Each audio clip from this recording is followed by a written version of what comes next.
In a 3, 2, 1. Hello and welcome to episode 61 of Nerds and Words. I get to be your host today, Tim Allen 1337. Excited to be able to welcome the full crew back. Potion Shop TV, welcome back, my friend.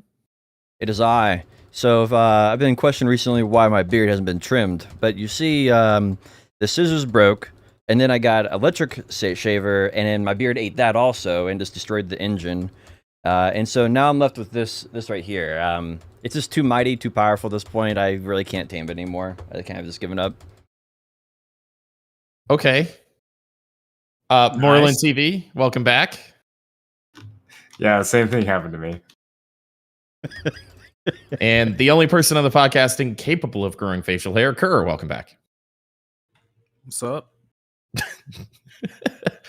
We have an interesting week here lined up for you. We're all in a little bit of limbo, I suppose, kind of waiting anxiously for New World. But we've been playing some other games and have some very unique insights, as Potion Shop's YouTube comments continue to remind all of us. But as we normally do, let's go ahead and start off the week with how everybody's been doing this week. Kerr, let's start with you, man. I mostly just been busy with school and work and shit. And playing some BDO here and there. I hit a pin disto like last Friday, I think, after the podcast. So that was boy. What kind of stack did you use of that, or do I not want to know? It was like two. It was like two. I don't know, something like 220, something like that. All right, not bad. Congrats. Yeah. Do you feel like you earned it? 14th pin accessory attempt, but the first 10 were like an assortment of like Voltaras and Bassies, and then 3 Ruin Ring attempts, and then the disto. So basically, we hit the one that mattered. So that was nice. Other than that, that's kind of about it in terms of like video game stuff. I didn't really have a crazy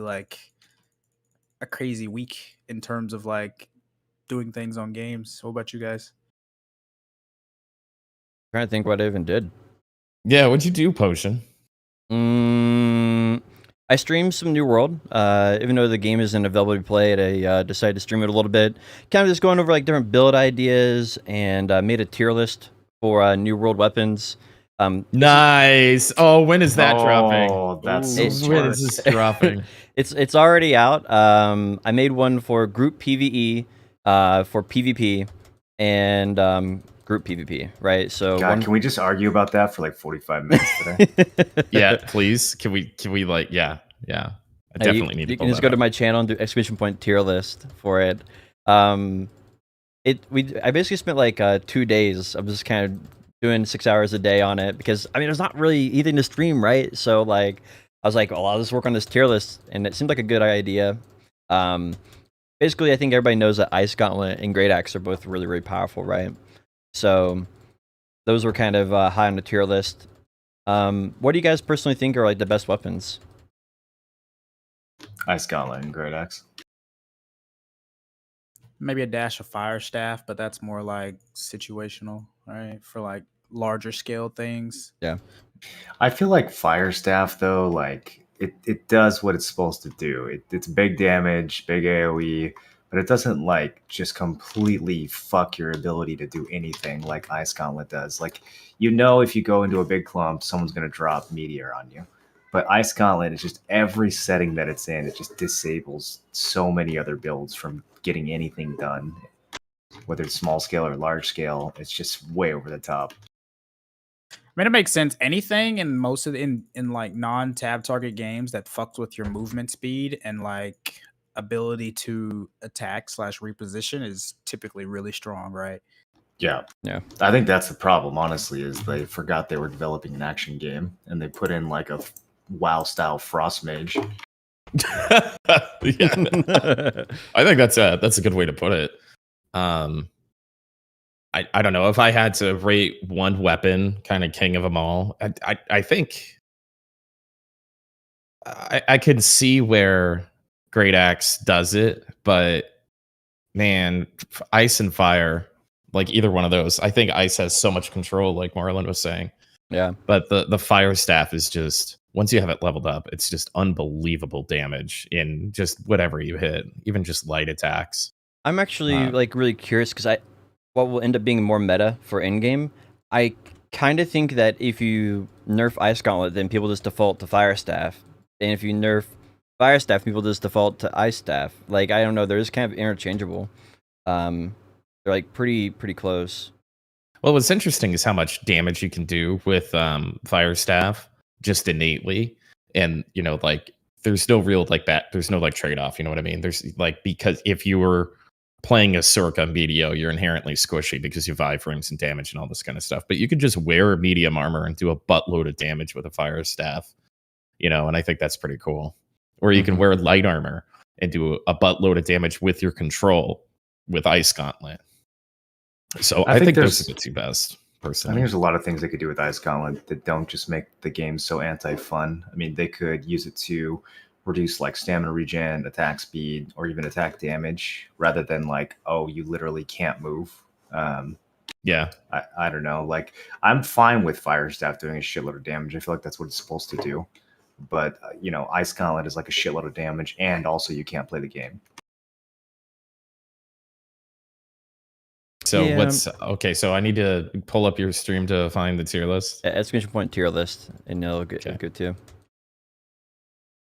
I rated Rapier pretty high for 1v1s, but I don't think without pairing it with some type of other crowd control, I feel like it's pretty weak. So I'm not on the fence about where it should be in 1v1s. Oh man, you did like the whole thing, huh? Mm-hmm. I feel like Rapier is kind of a new killer weapon. Like once someone understands what the Rapier does, I don't feel like it's nearly as scary. Yeah, at least once they understand not to just recklessly swing you and wait for your counterattack.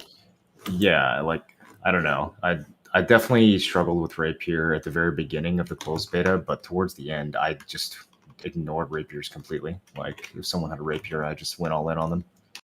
Okay, so group PvE, you have Life Staff number 1, Sword and Shield number 2, Ice Gauntlet number 3, Hatchet number 4, Rapier number 5. Mm-hmm. I'm pretty surprised at the lack of Fire Staff. But like the first two are like you have to have a tank and a heal. And those are probably the best ones. I think those is just arguable, right? It's like what situation, what's the comp, what are they wearing, right? What's your setup? I think there's a lot to be argued there. I feel like putting a tier list for group PvE is kind of clickbait. Honestly, I don't think it matters at all. No, it doesn't matter too much. The thing is that people ask me for PvE tier list all the time, and it's kind of like there just to satisfy that, so that I don't get asked that 24/7. Because you can really pick whatever you want in PvE. I mean, the life staff is nice, and the sword and shield is nice, but those are just icing on the cake, right? And then we move on to, hold on, I'm trying to set up my Valheim. And then we have solo PvP, where you put Ice Gauntlet number 1, Rapier number 2 over Fire Staff, and then Spear on top of that and Great Axe. Yeah. I definitely think Spear deserves to be up there in terms of 1v1s because it just offers. You didn't play much open beta, man. They nerfed it in the ground. Oh, really? They got rid of some CCs and stuff. Oh, it's the same CCs. There's openings between it. It's bad. I don't know like where to really like for 1v1s. No one does 1v1s. Like it's a nice idea, and like I like the overall like feeling of 1v1s, but it's not really like it doesn't really exist, right? No one actually does 1v1s. Dank RNG does a shitload of 1v1s. If you want like a really good source for a tier list of weapons, he's probably the man to go to. So this is just top 5? Yeah, just top 5. Because I these really in order, or is this they're supposed to be in order, but it's still kind of rough. I think the 1v1s are probably the worst out of the 3 batches. Okay, so group PvP. Okay, so I think the only thing that jumps out at me at solo PvP is Rapier. Probably shouldn't be on the list. If Spear's there, it's last. I'd put Great Axe second, Fire Staff third. I don't know. I think Spear is actually sleeper good. I think just people don't use it because it's so bad in large scale. But if you use spear properly in 1v1, you can do a lot of shit with that. I think that's going to be a very popular arena weapon. Great Axe would be number 2 for sure, though, man. I feel like they had to nerf it really hard for it to not be good, just because like the ability to just CC someone with the spear, switch like leg sweep, switch to musket, free headshot, and then as they're getting up, throw the spear for the free knockdown, another shot, or throw a trap on their body, and then switch back and vault kick for another CC. Like, I don't know. It feels weird, or like it would be hard to believe. But again, I didn't play the last one, so I can't say for sure. But yeah, I feel like it's still good. I'm sure it's part of that. Like a new BDO class is popped up, and people haven't played it enough to really get their arms around it. So I'm sure there are scenarios and situations that we just haven't dug into enough, which would kind of surprise me because the spear's been out for a pretty long time. And then group PvP, you've got Ice Gauntlet first, solid choice. Great Axe second, solid choice. Life Staff third, probably tied with Great Axe. Fire Staff right. Great Axe, all these Warhammer. Yeah, I mean, all those are top tier. Like there is no first, second, third, fourth, fifth. Like those are all absolutely correct in being group PvP solutions. Yeah. There's only like 2 weapons. Probably a shorter list of things you don't want in group PvP, right? Spear, rapier. One thing I want to do with the tier list as the game develops is I actually want to make the tier list about like armor, secondary, and primary, because I think that's a lot more interesting than like anything else, right? Because like right now we don't really know, like, is armor going to be the winner? Like, is it heavy, light, medium? Like, why are people going to end up building? We don't really know that right now. And I think we will know that a little bit more in the future. And I think I'd like to change the tier list from being just individual weapons to being like an actual like 3-part build. Gives me what's really interesting is not only do we not know, but like there's not really been a whole bunch of content at level 60. I'm sure the alpha people did it a little bit, but I don't really know how many wars. There's a lot there that I don't know what they know or don't know. But what I do know is that there hasn't been a large scale level 60 like couple weeks going on, that's open to the public and stuff like that, for everybody to test things out. So most of everybody's knowledge is based on, this kind of weird scaling thing that they have. So, like we were getting our ass kicked in open beta with a group of people, good players that basically ran around in light armor, full strength Great Axe. And because they could iframe around and had so much movement with the Great Axe, and then they'd hit you for 1,000 damage in the back, it was really hard to deal with. But even they said that it probably won't work to do once they're level 60, and they'll have to roll to medium. And so it was, it was a little bit like that. But so I tended to agree with that. I just don't think, light armor, even in small scale, really work out at level 60. But, there's a big question mark around that, Yeah, I'm really curious about overall. Like, I think there's going to be a big change up, and like, there's also new weapons coming. Like, I looked into this, made a video on it yesterday, because my stream time was all messed up because of my sleep schedule. But they have confirmed the Void Gauntlet with their Gamescom talk. They had a short interview with Scott Lane, the game director, and he had 2 concept arts for ones that they are committing to releasing. And one was the Void Gauntlet, and the other one is an unannounced gauntlet, which is a different style, which I find very, very interesting. Another gauntlet. Yep. And then they also, in one of their trailers, they have put the two-handed greatsword. Two-handed greatsword is actually in one of their, I think it's like part 2. So we actually can see that being held by a player character in one of those trailers, which is pretty cool. So Gang says it's a lightning gauntlet that's coming out. Yeah, that makes sense. Yeah, because we don't have lightning and we don't have arcane right now, right? We have everything but those 2, if you count the Void Gauntlet. So it makes sense to be lightning, and each one of them is holding a little disc, right? And there's 2 points on the disc that are parallel to each other, which would be perfect for conducting electricity between each other, right? To have that kind of like aesthetic. So I think it's kind of cool. That's cool. I like more gauntlets. Yeah, and it makes sense because it's the if you go to the arcane thing, there's not really a reason to go there because you only have one gauntlet to build there. So now we're gonna have several gauntlets to build in the arcane factory, right? So it kind of makes sense from that perspective as well. I hope they don't just keep making like, more fire staffs. I hope that these actually have their own like unique identity.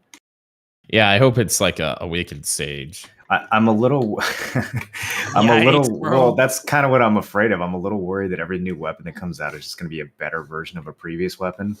Because I mean, Great Axe was kind of just like better Warhammer in a lot of ways, Yep. and I don't want that to start happening with the Great Sword and the staffs as well. One thing that I found pretty interesting is they had a in one of their trailers they had like this NPC standing, and it reminded me a lot of Trials of Osiris from Destiny 2, and it had like treasure chest on both sides, just lined the entire thing. So I'm wondering if they're going to add, that's going to be like their arena mode, where it's going to be like a 3v3 or something like that, or 5v5 arena mode. Seems kind of interesting to me, and that hasn't really been mentioned anywhere other than that one quick post about the arena, right? Yeah, we're doing this. Get ready. We definitely know these devs like to take inspiration from Destiny, so that would not surprise me. Yeah, and I think that'd be a fairly good fit overall, right? Because Destiny has a lot of like similarities to the game anyway, so it makes sense that what works in Destiny pretty well you would put into this game as well in one format or another. Oh, you're just a Destiny simp. I love Destiny. The developers are sometimes dumb, but I really like the game overall. It has a lot of things that I like. It has a game world that I can believe in and I want to see what comes next, right? I want to see who's going to be the next bad guy who takes the place of the previous bad guy and stuff. And in a new world, I kind of get that same sense, right? I want to know who's the bad guy who's running the corruption, right? Who's the mastermind of like the ancients, and it's sort of like the reason why you do the content, right? Like it makes sense. Like Brightwood is infested with undead, right? So I don't know. I'm just kind of interested in that kind of stuff. And makes my time spent in the game world feel a little bit more meaningful. That's like part of the reason why I like League too, right? Like I like League because like the game world, although is a little exotic, is very believable. Yeah, big fan of the League lore, huh? Yeah, I like it a lot. My goal right now is to become a big enough streamer where by the time the Riot Games MMO comes out that I can actually stream it and I won't be buried by the other streamers. I'm really looking forward to that. Riot Games MMO. It's only a couple years away. Dude, if they missed that. They need to make like a gacha style MMO. I think Riot would be the perfect. Like, if someone could just make Genshin Impact, but not make it a weird like weeb game. Oh my god, I would love that. Yeah, true. Like, for weird games. Zelda MMO. It's basically Yes. what that game is, right? Yeah, I mean, I don't know. I feel like they care too much about their brand loyalty, right? They don't want to lose player trust, and those games eat away at player trust like none other. But yeah, I think that's the point. Like, what are weapons that have been leaked? I saw like a photo of a blunderbuss and daggers, dual wielding daggers. Has there been anything else like that has been leaked or rumored or data mined or something? I don't know about daggers. Well, the daggers. There was people who played on a developer version of the game, and they uploaded to YouTube. And in the weapon screen, they had 3 new weapons. One was the Void Gauntlet. One was a blunderbuss, but early development didn't really have the right images and stuff for it. And then the last one was daggers, and it said dual wielding one-handed daggers. Well, the dual wield people will finally be happy. I guess that is like a cult of people, isn't it? Yeah. If they add stealth to the game, I'm gonna fucking malds like infinitely. I really hope that's not the direction they go. I don't think they'll add stealth, but you never know. No, you don't. Yeah, it's like somebody will get a right, like people in world chat are like, "Hey, the hatchet's really cool, but you know it'd be even cooler than one hatchet, two hatchets. Why It can't we actually use?" would be so much better if they just let you wear two hatchets. All the moves could be the same, right? But just Yeah. having two hatchets instead of one would be so much better. Or equipping a shield. Like I don't disagree with it, but like I'm cool with one pistol. I don't need two. You know, I don't know. I'm not a big dual wield fan. Unless I'm a Fury Warrior with two-handed weapons. What a great idea. What a just great idea. A berserking two-handed or two like dual wielding hatchets, it just seems to work though, man. Like it just makes sense. No, I want a berserking two-handed hammers. That's what I want. I want to dual wield two-handed weapons. Okay, yeah, like Fury Warrior and Wrath of the Lich King. I can see that. Well, I mean, mean, I can't get over that game. So I think they could make a lot more interesting if they just allow you to choose a third tree that works with shield, right, for one-hand weapons. So then you'd have sword and shield, you'd have hatchet and shield, mace and shield, or whatever the case may be, and then let the players kind of choose how they want to, and it'd be like a trade-off there. the decisions that they've made for shields in this game are definitely interesting. I don't know. I kind of like that a player has to choose blatantly to have a shield and not have a shield. I don't know. Well, there's only one build that you get to have a shield. It's not like an interesting choice. It's like if you run sword, you get to use a shield. If you don't, then you don't. The shield isn't really a shield. It's just sword secondary. Right. Yeah, true. Yeah, it's just like a occasional extra stun, right, with a shield bash or something. Like it wouldn't make sense to put armor on a sword, so they came up with a shield, Yeah. and they're like, "Oh yeah, it's sword and shield," but it's essentially just a sword. That's all. That's all the shield is. It's just the rest of your sword. Yeah, true. I'm gonna main sword without shield for launch. That's fucking flex right there. There's no Did they benefit ever to it, like right? fix like having a shield on, right? Not giving you any stats. No, I think that's intended. That's just intended. Okay, that's Yeah, cool. you only get the stats of the shield if you have a sword, because again, the shield is just the rest of your sword. Yeah. Yeah, I saw so many people like during the beta before the last just running around with shields on their back, and it's like, bro, you're kind of cucking your weight for no reason. It looks so cool though, doesn't it? I think It really does, yeah. I feel like some people are running it more for the sense of this being guaranteed heavy, right? That way they can, because there's sometimes you can accidentally put on the wrong combination and then go to medium. So I think that's kind of like the idea behind that. I think people just put it on in the beginning and completely forget or think that it gives them stats. I don't think it's like an intentionally I'm going heavy kind of thing. I could see that. I could see people thinking that gives them stats. Yeah, that makes sense. I'm trying to think if there's anything. Oh yeah, it's official. We didn't know last podcast. It's official. September 28th is the actual release date of New World. So that's very good news. Man, I So far, I played 50 hours over the weekends that it was live, and I went to bed for the 2 days after it. And the first thing I did when I crawled out of my light coma is looked at my Twitter to make sure that there wasn't an announcement about it being delayed. And I was very happy to see that it has not yet been delayed. Yeah, I think that was actually like one of the best things is waking up and seeing a term will be waiting for you on September 28th. You're like, yes, you know, like finally. I think one of the biggest takeaways from the open beta was just fucking release it already. yeah, pretty much. Yeah. There's just something about that game. Like even if it releases completely broken, it's still going to be enjoyable. And man, people are getting restless too. Like all the politics discords and trying to scurry to figure out who's going where and all that kind of stuff is picked up dramatically in the last 24 to 48 hours. Yep.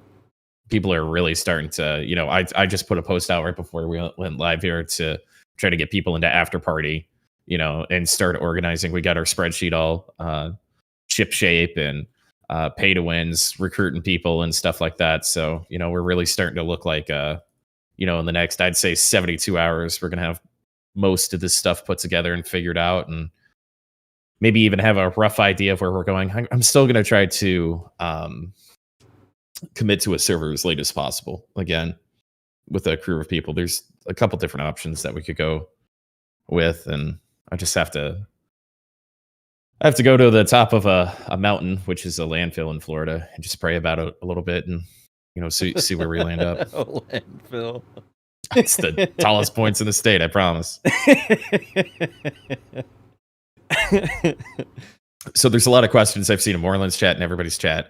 If you guys are interested in joining us for the New Worlds launch, we do have open spots in our secondary guild, which I'd like to explain this real quick, actually, because I put a lot of time and effort into it, even though it seems simple. Since there's no real guild identity, as long as we're on the same faction, we can work together, right? So we're having like the active, sweaty PvPers that have been, kind of theory crafting and PvPing with us from day one in Aftershock, which is the guild that will take territories. But since there's no guild cooldown, anybody in the faction can join wars, all that kind of stuff. We can bring more people in to play with us in another guild that we're going to call After Party, whatever.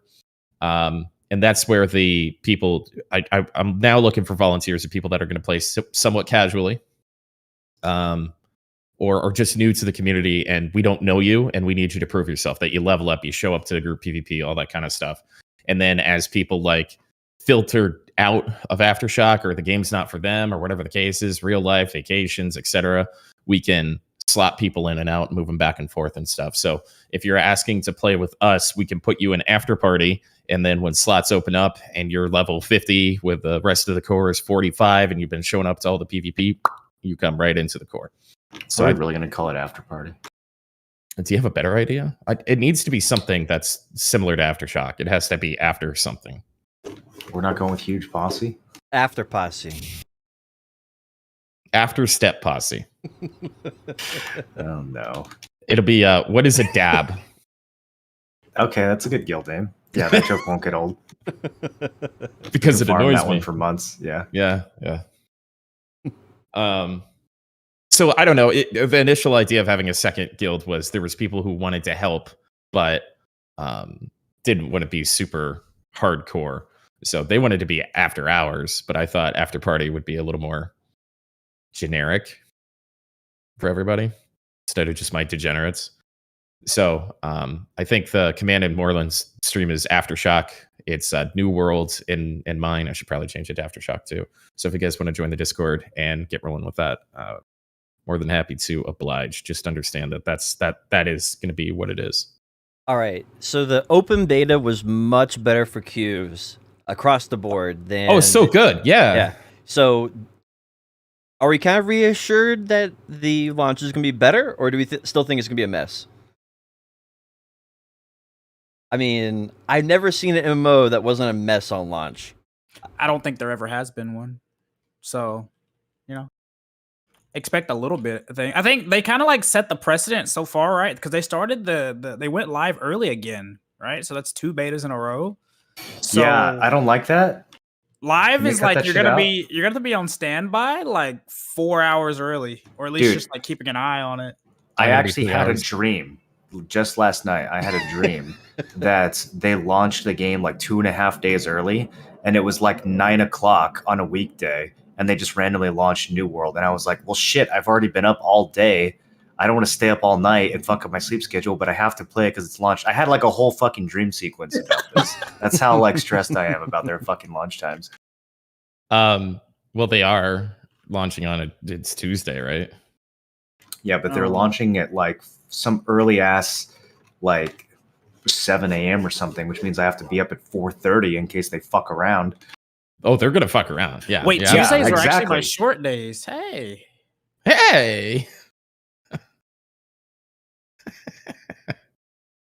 I just want to get up 5 minutes before the servers launch and play the game. I don't want to have to be up 2 hours early, bro. It's already early enough.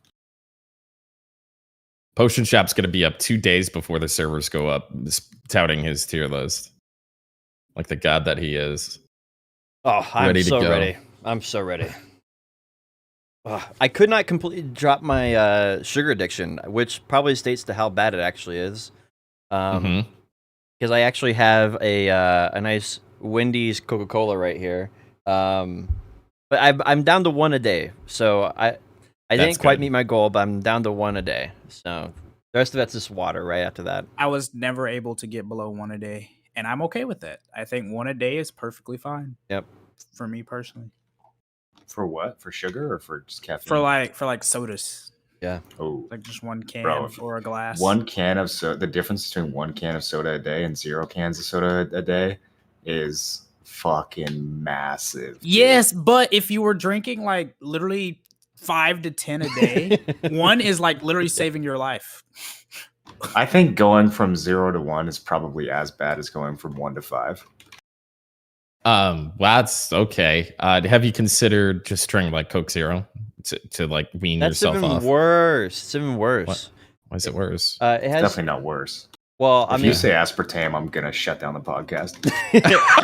aspartame. No, I don't know. Like it removes sugar and adds other things. Generally that's worse. I don't know about all the details of it, but generally that's worse. And I don't like the taste either.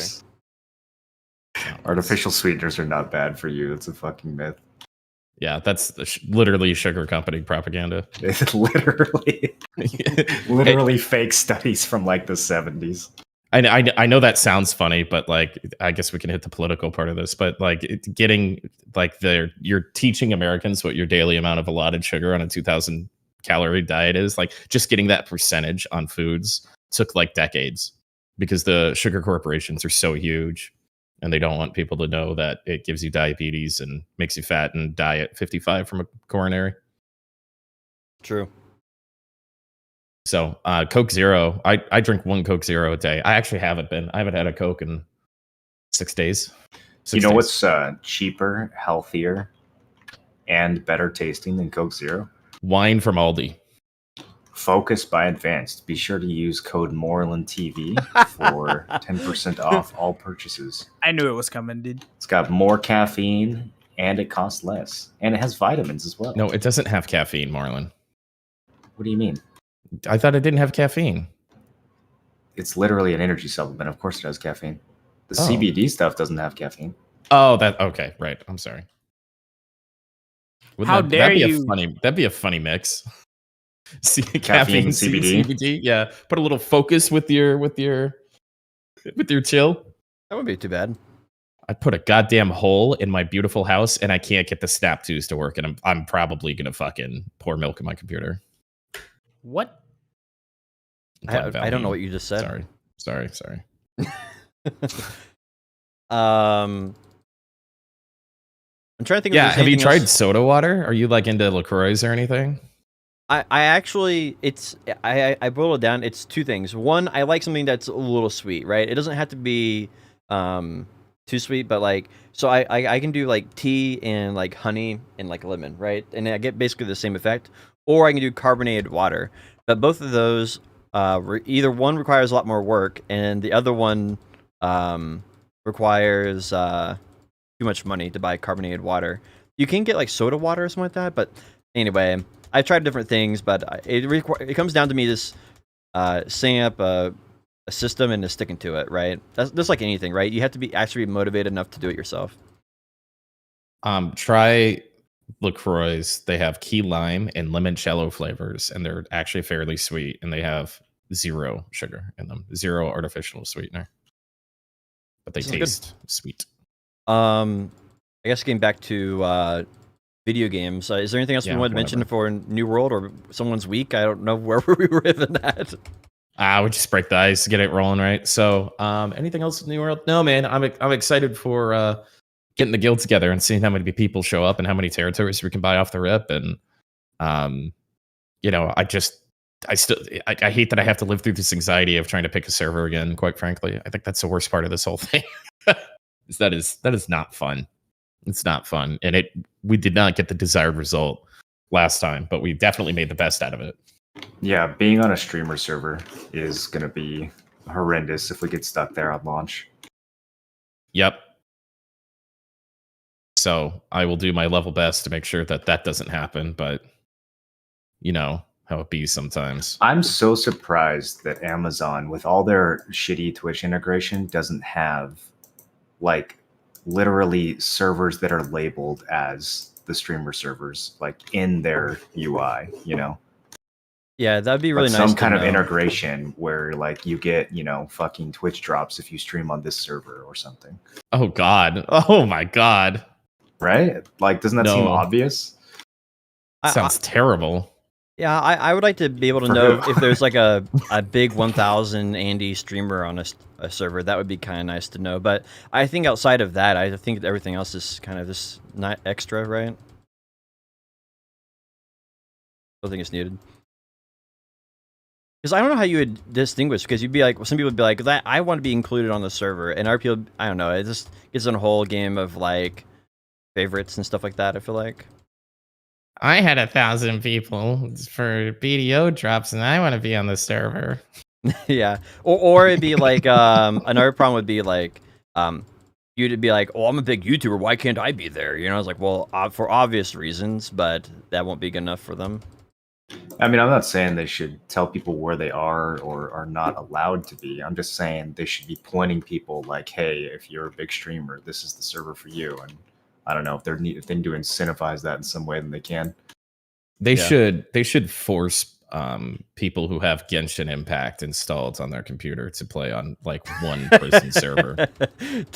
Weebs must go here. Yeah. Yeah, I agree with that. Well, okay, I have to. They should ask you what your favorite anime is, and if you answer anything other than none of the above, you just get put in the weak server. Literally perfect.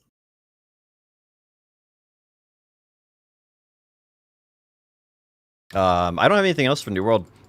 There wasn't a whole lot of news. They've been doing some things on their Twitter, right? Talking about different things on Twitter and stuff, but nothing that big. Yeah, they said that the new weapons are shortly after launch, right? Have they given us any? Do you guys think there's any chance that they launch with new weapons or new content of any kind? I think there's a chance of the release with one new weapon on launch. I think what's probably more likely though is because during their Gamescom interview, they basically said, "Hey, we're thinking about doing it with seasons." And so they said, we have a lot of holidays around the corner, like Halloween and Thanksgiving and Christmas, and I wonder what those would look like in a Turnum, kind of hinting at there's going to be something for that. So I think that would be maybe weapons release then, or maybe we actually get like the new arena event then, or like a new game mode or something. Maybe just blossom cherry trees. You might be reading too much into that one. I don't think it's going to be anything big. What Destiny does is they do like a simple game mode that's only available during Christmas, and our game mode is only available during Halloween. That's what they personally do. And so it's not like something that's big, because if it was big, people would want it 24/7, right? Yeah, I want Christmas every day. But yeah, I'm kind of curious to see what that is and what that looks like. It'd be kind of cool if everything has like a Halloween theme, if they've kind of gone through that and like every town has a little bit of a Halloween theme to it. Seems like that would be a little bit much, but maybe they've thought that far ahead. I think it's probably just spitballing at this point, right? Yeah. But I mean, it's cool that they're thinking like that, right? It's nice that they're thinking of like the bigger picture more so than like, I guess, just like trying to capitalize on as much excitement early, more so than kind of letting it die later on. But I guess only time can really tell, right? Yeah. I think it's about hey, we have a plan, we've got a vision. I think last week I brought up having like a roadmap or something, but just hinting that hey, we things are coming. It's not just going to be the last 4 betas that you played. There will be new things that are actually coming out. So I think it'll be shit like that. Man, I hope they do it, dude. The closer it gets and like the more people come out of the woodworks, the more excited I'm getting for this game. I think like for as kind of in some ways how like vague and identity crisis-y the game is, that also tends to be a benefit in some ways because there's like people from 15 different genres of game that are all going to be playing together on this one.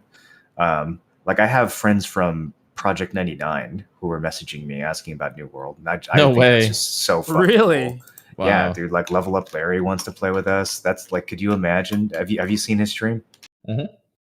Dude, that's gonna be like such a fun mixture of people to get together. Risk of like saying it too much, like that is one of my favorite parts of what we've been doing is just the mixture that we have right now, and it continues to grow and mesh pretty darn well. We've only had like one or two conflicts over the months that we've been doing this, and only one person leave totally. They're all centered around Potion Shop, just so you guys know. All right. No. disclosure. Well, one of them, but I talk about that night where we were doing the little territory missions, and I asked a question and it kind of divulged. You remember? no. Isn't that like all of your questions Okay, though? good. Right? Wasn't that like the entire last podcast? Yeah, maybe. Yeah, you might have a point. Never mind. I think that's just what you do. What do you got? What's it? So, if you had like some type of like event you'd like from another game, like Hellgates, or what would it be? What would you add to New World? Final Fantasy 14 Casino. Ooh, that's actually a really good one. Oh, dude, it's not that hard actually either to do something like that. You just need a couple mini games, a good atmosphere, maybe a TCG. Okay, that would be kind of hard. I'd go with enhancing and cron stones from BDO. I always say Hellgates from Albion. Anytime I'm asked this question of having something added from another game to add content, because it adds so much longevity. It's so easy too, and it would fit perfectly with New Worlds. I mean, I feel like it fits perfectly with almost any game. I'm a fan of anything that encourages more open world dynamics, right? Whether that be an open world arena or Hellgates, where both people enter a dungeon and fight each other, or it be like a boss you have to fight over, or a fort. I want anything that relates to the open world. That's what I really want, because I feel like that's why I'm playing the game. I've had to resort to playing gotcha cell phone games, so I could really. Oh, which one? I'm playing Star Trek Fleet Commander. I've seen ads from that one, or for that one. They make a lot of money. That's why. But I'm a huge Star Trek nerd, so I got roped into it. I've spent $50. Okay, that's not too bad for a gotcha. No, it's not. But I play it, a couple hours a day. So now it's starting to get to that point where it's like basically begging me to spend more, and it's getting hard not to. Well, that's how they all go. Fortunately, I don't have it, so it's working out. I think Hellgates are really easy, and then that Destiny 2 mode, Gambit. Gambit. I think that's another really easy thing. That would be like so easy good. As far as in like taking other games' best practices. Low hanging fruit, things that are wildly widely known as successful game modes. But that being said, I haven't done the Outpost rush, so I don't even know. That could be New World's version of. Do you guys agree that like it's an oversight that you can't enter Outpost Rush until you're level 60? For the betas, it was. Yeah, like, that's kind of fucked, right? Yeah. I think even for the game's full release, it's silly. I don't understand what the point of restricting it is. In WoW, you could do a Wrathy Basin at level 10 or level 20 or something. Like, who cares? If you had different brackets that people could queue up for that's and they were in 10 levels or 15 level brackets, even if they did them based on like the faction tiers, why not? I think the main thing is like I don't think it's actually a good enough game mode to be even worth playing. Right? Have you done it? Yeah, it looked like a team deathmatch. I mean, that's what people want, right? Fighting for objectives. Yeah, but it's like too slow paced. That's what it really is. It's a little too slow paced. Like you do get some good kills and stuff out of that, and maybe like I only was able to play one round of it during the open beta. But I don't know. I feel like it might be a little too slow paced. Also, like the other thing is it takes away from the open world, which I feel like is the main selling point, right? It would be really cool if there was like a region where Outpost Rest occurred and kind of naturally with some rules. So people who wanted to went there, like, I don't know, something like that, which makes it feel like a little bit more part of the world. An open world version would be very pog. I agree with that. I don't think like Outpost West is bad. Like I'm not saying that. I just don't think it's going to have sticking power. Well, I've never done it, so I don't really have a. I hope it's good. Is basically the only thing I can really say about it. And from what I've seen, the trailers and a couple of YouTube videos, some of them I think some of the videos I've seen have been a little overcritical in my opinion. But again, I haven't done it, so I can't super speak to it, right? Yeah, it does feel a lot like League of Legends, which I think means it has good potential, right? Yeah. But it's about the pacing and like how like organizing players in a way that scales into a late game fashion. It's fun. That's fun. Sure. Yeah, I don't know. It's hard to make decisions about what players are going to like naturally want to do when they're level 60. Yeah. Because we get boatloads of PvP when we play this damn game. Because we're just out there and we're social and all that kind of stuff. It's not necessarily organic. To say the least, it and they're will be shorter. very interesting to see what they do, right? I mean, without a doubt, it will be very interesting to see what happens. I think there's enough tools. There's enough toys in the sandbox here a little bit for, a light metaphor to, if people really want to PvP, get better and PvP often, with ranked arenas, these forts, and then, like we talked about before, possibly moving in the right direction on this kind of stuff. Hopefully it won't come down to 2 months of being level 60. Okay, you guys want to fight at the fort again? Okay, let's do it. All right, that was fun. 15 minutes, you beat us again. Yeah, hopefully it's a little more interactive and people take it a little more seriously. But I think a lot of the onus is really going to come down on the players to make this the best version of the game that it can be. Yeah, but that's never going to it can't be on the players to make a game that doesn't have fun rules be fun. Right? That's never going to work out. It has to be on the developers to make interesting reasons for the players to go and participate with the tools that the developers made. And I mean, a simple version of that would just be increased EXP, right? The XP that you get could be increased, and that would help out a lot, right? From this forts alone, or capture the fort, right? There's lots of little things that they could do like that. Hopefully they've been taking data from all the fort capturing we've been doing and shit. Yeah. I don't know. It's either way, regardless, like, it's going to be interesting to see how they develop the game, because there's nothing else like it. Like, it's in a very similar category to BDO, where there's nothing else that's like the game so far. And because of that, that means that I'm dying here. Excuse me. That basically means that we don't really know how it's going to play out long run, right? We don't have another example to compare it to, other than MMOs that are very, very different. And so, who's to say what it will come to be? I'm very excited to see. Yeah, very true. And that's, again, at risk of repeating myself, that's a big part of the reason why, I'm just dedicating myself to this, because I'm hopeful, with the potential of the game. So yeah. Well, we have a lot of BDO news and updates for the game this week. If you want to jump into that. Yeah, we'll do Valheim after. All right. So BDO is continuing the trend of doing lots of quality of life. This week, the quality of life changes. We got the Infinite Potion rework, which we talked about last week. For the TLDR of that is that there's now items you get from grind spots, and if you get enough of them, you can turn it into the potion piece. So it's kind of like a protection system where you'll eventually get it through that, and if you have bad luck.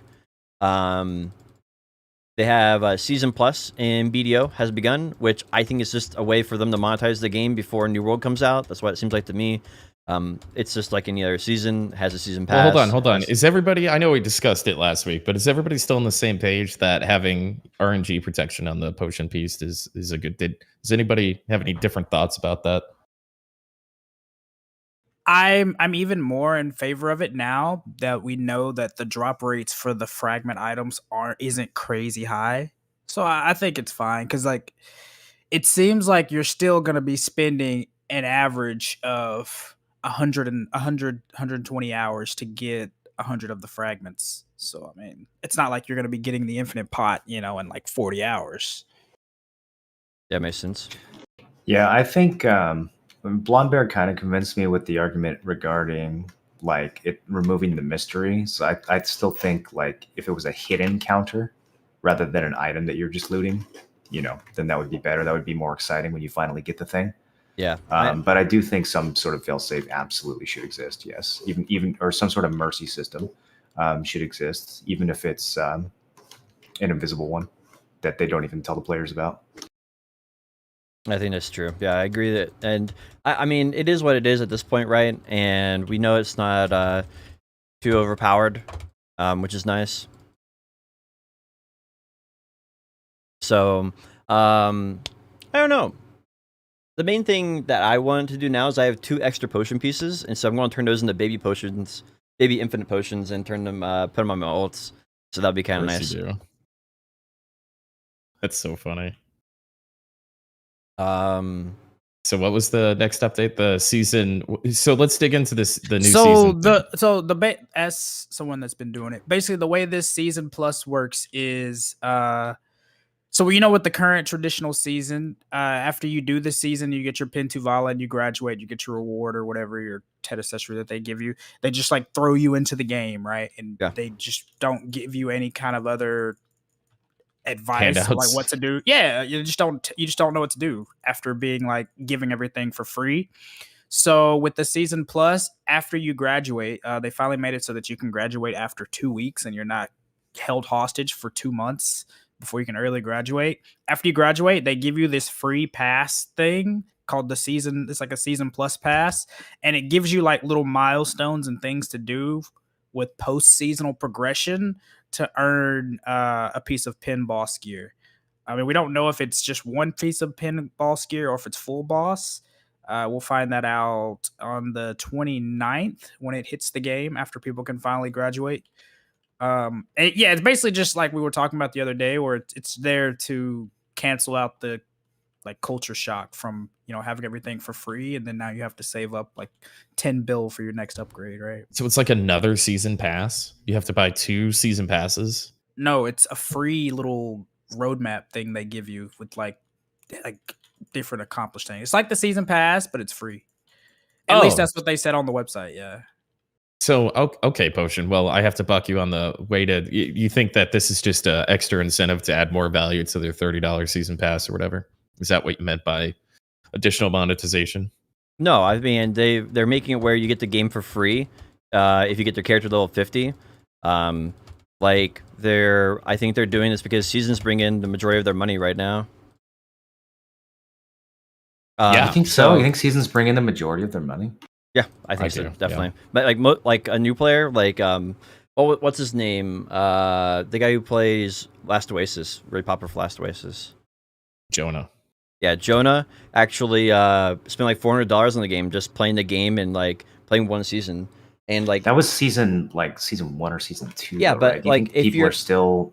I feel like they've hit diminishing returns big time on that shit. Sure, but if you still got players coming in, because there's like people right now who are waiting for what New World. What are they going to do? Well, I guess BDO is action oriented. Maybe I'll try it out. It's free, right? Oh, I can get a free game if I get level 50. Like people, there 100% people are jumping into that, right? Dumb. And yeah, I mean I don't think they're that dumb, but it's just like something to do, and like the game will be like. Here's some pets. Like they're having the same experience that we've already had, and for us, it's hindsight 2020. But for everyone else, it's ignorance is bliss, right? They jump into the game, Ace is a blast. I'm having fun leveling up, having fun with like this combat's and crazy, right? And they have a really good time with all of that. So, and I think they're definitely making like probably per user, probably around $100 I would imagine would be their per user profit. I think spending $30 on BDO and playing it for while you're waiting for another game is probably the best way to play BDO. Yeah, and I mean, you can watch all these streamers, even like you can watch Kerr and Potion and everybody else that have maxed out gear and go, wow, wouldn't that be great? It's not. I'll tell you from experience, it's not great. I think the best. And I mean, the game is like at honestly the most players it's probably ever had. As much as like older players, veteran players, or doom and gloom on it. Like there's 20,000 people on any given like average time playing the game. Yeah. and that's just on the Steam client. And I would argue that there's probably twice as many people that play the game through the website version than they do on the Steam version. So I mean, I think that with the seasons they do bring people in, honestly, because like you guys always had those questions, man. Like, how long would it take me to catch up? Like, am I too far? Am I too late? People like, even though the game's been out forever, people still have that question and eventually give it a try, right? Yeah. Yeah, No, so I like the season stuff because I think it really is. Play it for a season, get some gear, get some PvP, get the fuck out. Yeah, and I think that's a good opportunity, right? Because all the games people are waiting for, Lost Ark has been delayed, right? So that's good for Black Desert. That's very, very good because that game's going to destroy Black Desert. They've delayed it, but they're releasing new characters in other regions, new classes in other regions. What the fuck are they doing? I'm not going to answer. You have to ask them. Put that on my to-do list. They're translating. That's what they said. They're translating. Yeah. So good. I do think it was a little weird. Like, I think even if they hadn't had everything translated, it would have been better just to release the game. You know? Yeah, you think?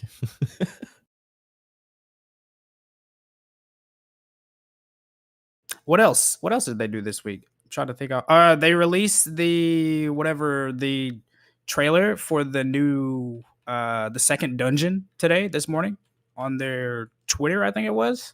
You excited? I am, actually, surprisingly enough.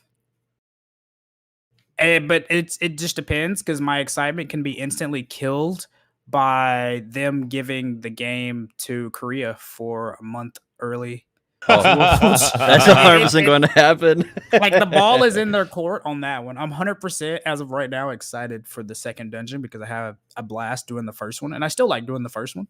So if the second one is harder and the rewards like match the difficulty increase, it can be really nice, honestly. But it's going to be like, if they give it to Korea for 2 months in advance compared to us, it's that excitement can definitely turn salty really quick. Yeah, I definitely think that they are going to have what do you think? Have they made any announcements about it? Have they said anything? They haven't made any announcements about like release dates or anything. They've shown different like videos and teaser trailers, and it looks pretty dang sick. Like the boss fights and the themes and such. What happened to the infinite dungeon? Fuck if I know, dude. It's that thing where they said like we're delaying everything for the Clash reworks, but it doesn't even look like they're gonna make their October 13th day for the Clash reworks. Oh, not close. Because so the first week, 2 weeks ago, they did Warrior and Ranger. Last week they did Striker. This week there is no Global Lab patch because there's a Korean holiday Monday or Tuesday or something like that, so they're not pushing one. And then next week is Archer and Sork. So that leaves them 2 weeks to finish 11 classes. I mean, I don't know, dude. And that's with them saying that they delayed all the other releases, like the card game, the T10 Dine, the new RBF maps, the Infinite Underwater Dungeon, and everything else. The mansions, we still haven't gotten the mansions, even though I don't really care about those. I really feel like the main part of this is... Wait, they still don't have the mansion out? Nope, mansion's still not out. You can see it in game, but it's still not out? I can't Mansion's believe still that. not out, dude. I understand that they are refocusing on this quality of life stuff, but they need to communicate to players when they are like, we're putting these things on the back burner so we can do these quality of life changes. Like, that is all we really need. We just need a list of things that have been put on the back burner that they still plan on doing, and they're just waiting on it. That's all we need. And then people wouldn't be mad anymore. If you they'd be less mad. I agree. I'm 100% happy that they're doing this like quality of life stuff. But I really dislike when they give us these like release dates and then like give the BS reasons why they don't release them, when they could just not give release dates and just be like, yeah, expect, sometime this year for this, and then meet that, right? And you don't have to just be like, yeah, exact date. Like, September 4th, expect this content, right? Just have better communication, I guess. I'll give them credit though; they are consistently massively inconsistent. Yeah. I mean, like the quality of top life of stuff that. is nice. Like they finally gave us the infinite post, or not the infinite post, but the pause and start loot. Like you can pause and stop loot scrolls now, and like you can put Yep. up to 10 hours worth in the meter of time. I mean, that part is really nice. I don't know why it's not just infinite amount of things you can put into the thing and only 10 hours. I'm glad because a lot. I keep forgetting to turn mine off. So Oh, so it's like an idiot-proof thing, you think? yeah, I think it's like an idiot-proof thing. and Can I'm you thankful for imagine that. just leaving it on and then going to AFK train dummies burning through like 50 hours of loot scrolls? Yeah, I burnt like 4 hours because I got on training dummies last night and I forgot to turn it off. Oh, Oh, yeah. I why mean, so won't yeah. it automatically turn off when I'm not hitting mobs? Why can't this game know that? I thought they were going to convert it to a point system. I thought this was quality of life. They're literally trying to get more money from They us. scrapped it. They want us to waste it. They do, though. Yeah, of course they do. They scrapped it because of feedback from players because Scrapped the what? point Sorry. system. Originally they were gonna make it a point system, right? Where you Right. kill mobs and it takes a certain points away. Well, it kind of like a lot of people liked it, and at first I was happy about it too. But then I got to thinking, and someone was like testing numbers on Global Labs, and it's like a good class can burn like 1.5 loot scrolls an hour, where a bad class, is doing less than that. So it kind of opened the gate even more, or the gap between good and bad classes. So I think that's the main reason why they scrapped it. Wait, how does that? Open Because the think gate about it, more? right? If you convert loot scrolls into point systems instead of it being a time gated thing, the classes that are like the meta classes like Suck Lawn and Awaken Nova and Suck Striker, stuff like would that. spin their scrolls faster, not slower. Faster. Right. Yes, they would spin their scrolls faster. Yes, so they're making more money and burning more scrolls in the same. No, they're period not of time. making more money. They're making less. They're making the same amount of money per scroll. They just have But to use more faster. scrolls than a slower class. Exactly. No, Which no, would- no. They're not making money faster, Kerr. That does not make sense. Or they're Like, burning. making- They're able to do more scrolls in the same time. They can do 3 scrolls in the same time. You could burn 2 scrolls. That's what I mean. which is a So cost, they're not a making more benefit. money. Yeah, it costs more money to be a good class. But everybody's obsessed not- with but per it's hour, not- so they go, it's not "They really make even more costing per hour more." now." Well, So that's the what it main was. problem I saw with it is that it was actually about twice as good as the old loot scrolls. So if you bought one loot scroll, you could make almost twice the amount of money with that same loot scroll that you used to be able to make. That was the main thing that I That's saw. not how math works. But No, because it was points, right? And the points, in order to be fair for all classes, they based it on the weakest class, right? So the loot scrolls were basically like around twice as good money wise, right? That's why There's a chart somewhere. I don't remember. I haven't Yeah, had to look at they it in a they long broke it time, out. but- I remember a long time ago they broke it out, and they did a really good job of breaking it out with efficiency. They divided up the trash by the points, by the time and all that stuff, and so you can see that the efficiency of certain classes were out by 10 to 12%, and that needed to be adjusted somehow. But I understand why they didn't do it, but I think people's arguments about it, like, I guess, it opens up like pay to win, right? Where you could just like, if your class grinded really fast, like Suck Lawn, and you just wanted to swipe your eyes out with a bunch of loot scrolls, then you could make 700 mil an hour for, as long as you wanted, because the game literally is pay to win. I get that point. But to Moreland's point, you're not making more per hour. You are making more per hour, but you're spending money to make more per hour.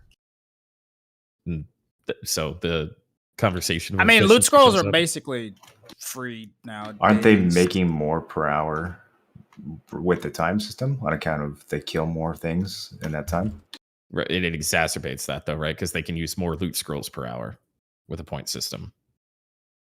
That's their concern. You can pay to win your I don't per think hour. I don't think either Already. system is really a bad system. It just comes down to what the developers are trying to accomplish, right? because each one has different merits and downfalls, right? One bounces where everyone spends $1 and it's equal for all players, and the other one bounces like if your class is more powerful, you make more money per hour. And it just depends what their objective is, really. You know, because I don't think either one is right or wrong, really. Just offer different benefits. I just got really carried in my League of Legends match that I played because I was not paying attention at all. Gold, here we come, baby. Another crazy thing that they did, so they rebalanced the way that some of the drops work in the game this week. So whenever you kill shit that would normally fill your inventory up with these garbage ass like weapons, now they give you a box instead that has like no weight and they stack.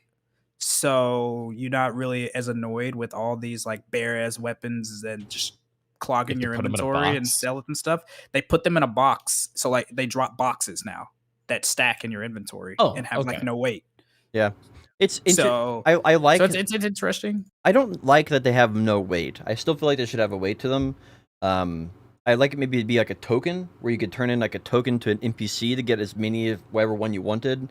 I think that'd make more sense lore wise, because why does a Rudum have a box with random weapons in it and I get to pick which one out of it, you know? Like there's a little bit of immersion that's lost in that. Yeah, but we also have a $50 tent that you can open that has a little man in it that will repair your gear. Like I feel like immersion's kind of Listen, he spec'd into like the wizard teleport, but all of his skill points went into wizard teleport. So he just teleports to wherever you're at, and he sets up his little tent he got for you. You know. You know what my favorite immersion is? Is the koi fishing event where everybody's everything stacked on everybody for 2 weeks or whatever. That's my favorite. And then you sell unspoilable fish. Another thing they did, so they like heavily boosted trash, or changed the way trash works in Valencia spots. So you know how when you kill a mob, you have a percentage of chance for the mob to have loot, and then it'll drop amount of trash on like a sliding scale depending on your drop modifier. Well, now in the Valencia spots, the mobs drop only one trash. But it's guaranteed to drop one trash. So for some spots, like sulfur mines, the trash is like what 15.8k now. What? Or no, 18.6k trash value at sulfur mines. Really? Fogan's is 14.5k. And I forget what the trash is for the other spots off the top of my head. So basically, it's increased the silver per hour that new players are able to make at these Valencia olden spots. And it's also lowered the need for them to have weight because the trash, you don't get near as much trash, but the trash has more value. So it's like a huge. They did like the Calpheon thing that they did for Xbox. Yeah, basically. Okay. Yeah, I'm with you. Right. So they couldn't, like, the game couldn't handle all the trash drops or whatever. So they just had a larger one drop less often. And then they brought that to PC. Yeah. Yeah, they made it so that they always drop. So basically, new players, instead of having to need, a ton of need to like buy weight, you can now pretty much not really struggle without having weight early, which is pretty cool actually. I mean, it doesn't really help me a whole lot because it's whatever, but for a new player perspective, I think that's a pretty cool idea. And it's also increased the silver per hour at those spots dramatically, which is weirdly enough. Did it? I want to have to go back and retest so many different areas. There's no it has these weird number breakpoints. If you use a loot scroll at these Valencia spots, it doesn't increase the trash number from 1 to 2 because loot scroll is 50% and it rounds it down. But if you use Agris plus blue loot scroll, it bumps that number to 3 loot per mob.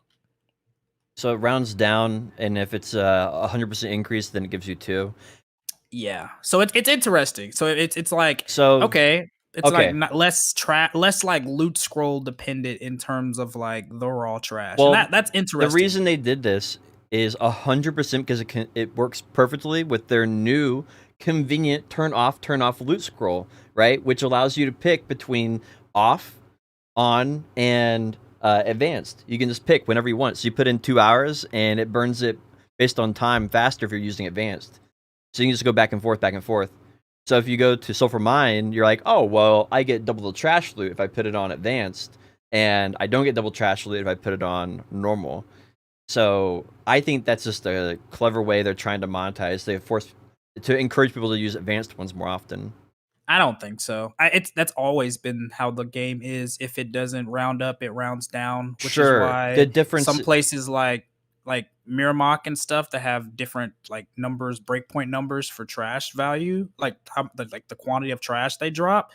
You can have some weird stuff. Sure, but the difference is now that normal loot scrolls don't do anything, right?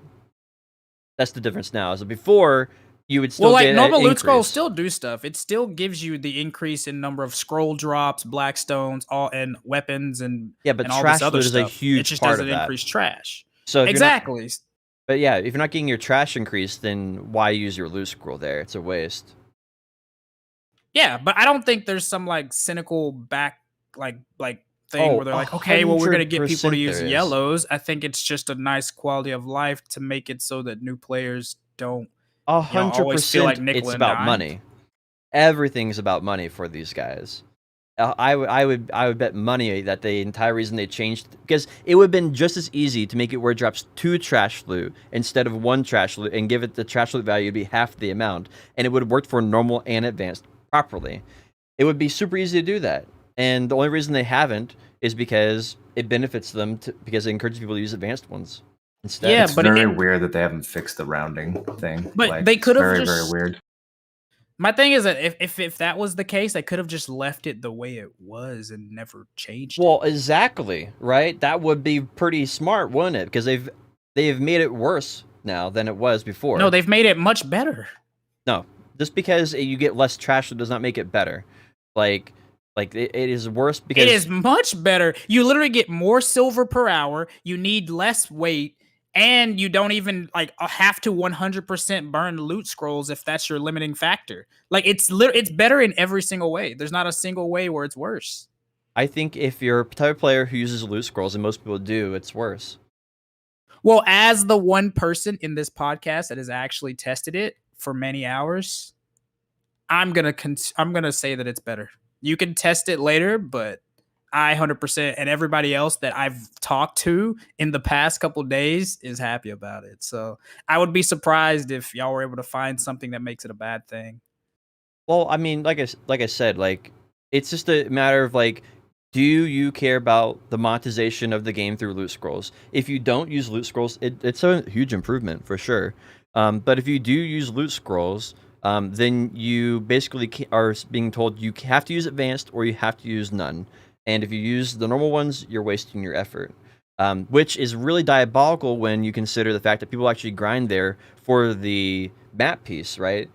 They grind there for the map piece, and that's the main reason people grind at Silver Mines.